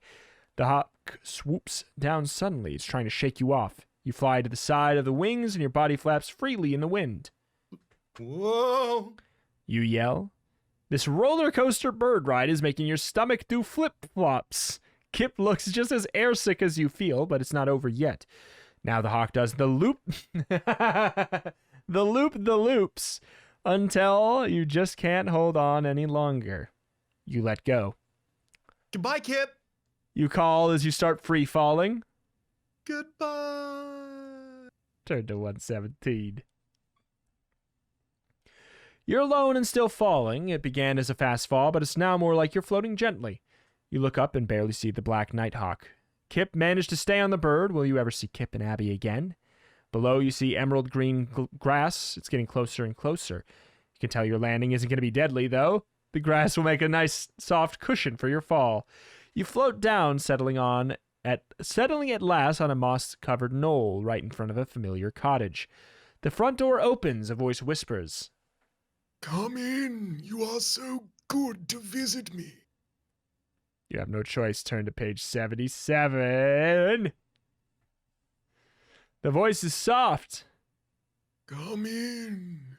It says again. Stand up, feeling dizzy from floating. You fall forward through the door. You're in. The door closes softly behind you. You breathe a sigh of relief until a steel-barred gate crashes down on the floor. The scream of the evil knight rings out. Welcome to my nightmare. He bellows. You turn your head left, then right. This isn't a cottage? You cry. It's a dungeon. Giant black rats scurry over your feet. Long-haired poisonous spiders scamper across their webs and hang down in your face. Heads without bodies float through the air. Clocks without hands scream out, chicken-like, chicken-like. A mud-slinging monster throws a glob of gooey stuff at you. You duck just in time, and a thwack splatters against the stone wall. Lightning bolts zap zzz, in the air above you. Vampire bats fly blindly through the iron bars of the gate behind you. No, this is not a cottage. This is the den of danger, a hall of horrors, an alcove of evil, the final frontier. Turn to page 130. It's a dorm of doom, and you're the only student. A ghastly light shines from somewhere above you. The yellow glow slowly reveals a throne. On the throne is a woman. She smiles. Are you the mighty Saxon who will fight for me? She asks. Me? I'm a kid. You stammer. Put on the armor! The woman bellows. You feel something hard against your back. You turn to come face to face with a shining suit of silver armor. You gasp. One steely gloved hand holds a battle axe. The other holds a shield engraved with the Saxton family crest. Magically, the armor pops open. You don't know what else to do, so you step in and it closes around you. You feel taller and stronger than you've ever felt before. The battle axe feels like a feather in your armored gloved hand. You look out from the silver-faced mask and the woman on the throne starts to laugh. Yes, yes! She cackles. That is the way Sir Edmund looked when he got what he deserved, and I'm the one who gave it to him. I'm the sorceress! Yeah. If you're ready for battle, turn to page 80. If you don't think you're ready, turn to page 64. I swear. I think all you can do is fight, right? Like, we had to be courageous. That was like the whole thing. It's like the only thing. If we don't do that, then I'll be mad if that's wrong. The good knight's armor has armed you with more than a battle axe and a shield. It's armored you with Courage. This dungeon doesn't scare you. Show your face, evil knight. You shout bravely. You don't have to wait long. A giant figure steps out of the sickly yellow light. It's the evil knight. He's taller, darker, and scarier than ever. His eyes shoot flames at you. The flames flames hit your silver armor and heat it up on contact. His eyes fire at you again. Sweat pours down your face and neck. Inside the armor barbecue pit, you're melting. The evil knight laughs as he raised his sword and swings it hard against your helmet. The vibrations from the metal on metal make your whole body shake. The evil knight swings again and hits you on the other side of your helmet. You're too stunned to move. Fight! Someone screams. It's the sorceress, the same one who created the evil knight and watched him defeat Sir Edmund Saxton. She's been waiting centuries for another showdown. Fight! She screams again. Fight, fight, fight! Take a deep breath and turn to page 54. You are dizzy from the heat and the force from the sword against your helmet. The sorceress's shouts are echoed by other evil creatures in the dungeons. Fight! Fight! Fight! Fight! They all cry at once. They want to fight? I'll give them a fight. You say. The evil knight raises his sword again and prepares to slash your suit in half. This is the hit that is aimed to destroy you. You take one heavy step backwards. You raise your battle axe high over the evil knight's black armored helmet. He swings his steel-bladed sword right at your stomach. Think fast. With a heavy battle axe raised over your head, you can't exactly duck. Instead, you pull your stomach back as far as it'll go. You turn yourself into a human question mark. A mighty human question mark. The mighty blow of the evil knight scratches across your armor with a ring, but it doesn't cut you. You still have the axe raised over your head. You lower it now with all your strength and then crash. In one swift motion, you bring the axe down on the head of your evil enemy. The knight in screaming armor screams, but this time he falls onto the dungeon floor. He lies there, motionless. Quick, find out if he's still alive on page 111. The knight in screaming armor lies silent at your feet. You can't believe it. It's almost too good to be true. The end. But it is. You turn to the sorceress and lift your battle axe in a salute to her. Then thwack to your armored back. A powerful blow crushes you to your knees, sends vibrations ringing through the armor, every one of your bones. The evil knight is not finished with you yet. The armor you wear is very heavy, but you manage to lift yourself back to your feet. You raise your battle axe again and wait for a chance to move in. Welcome to your nightmare. The evil knight bellows at you. But you've heard that before. Back with, with a little bit of pillow talk. If he thinks he's going to scare you away, he's got another thing coming. And in fact, he does have another thing coming. The sharpened blade of your battle axe. It's now or never. While he's still laughing his wicked laugh, you set your feet, swing around in a full circle, and release this battle axe like a frisbee. Almost in slow motion, it travels towards his face and smashes into him and turns him into a burst of smoke. See through the vapors on page 136. The evil knight screams again, but this time his scream fades slowly away. Through the smoke, you see the heap of black armor shrivel up and turn into a ball of tinfoil on the floor. From the throne in the corner, the sorceress cries out, No! All spells are broken! All spells are broken! You watch in amazement as her throne disappears. Her sorceress's robes turn to rags. Her face grows older and older as you watch. The evil creatures around you shrivel and vanish. The sorceress is nothing more than a bent and withered old woman.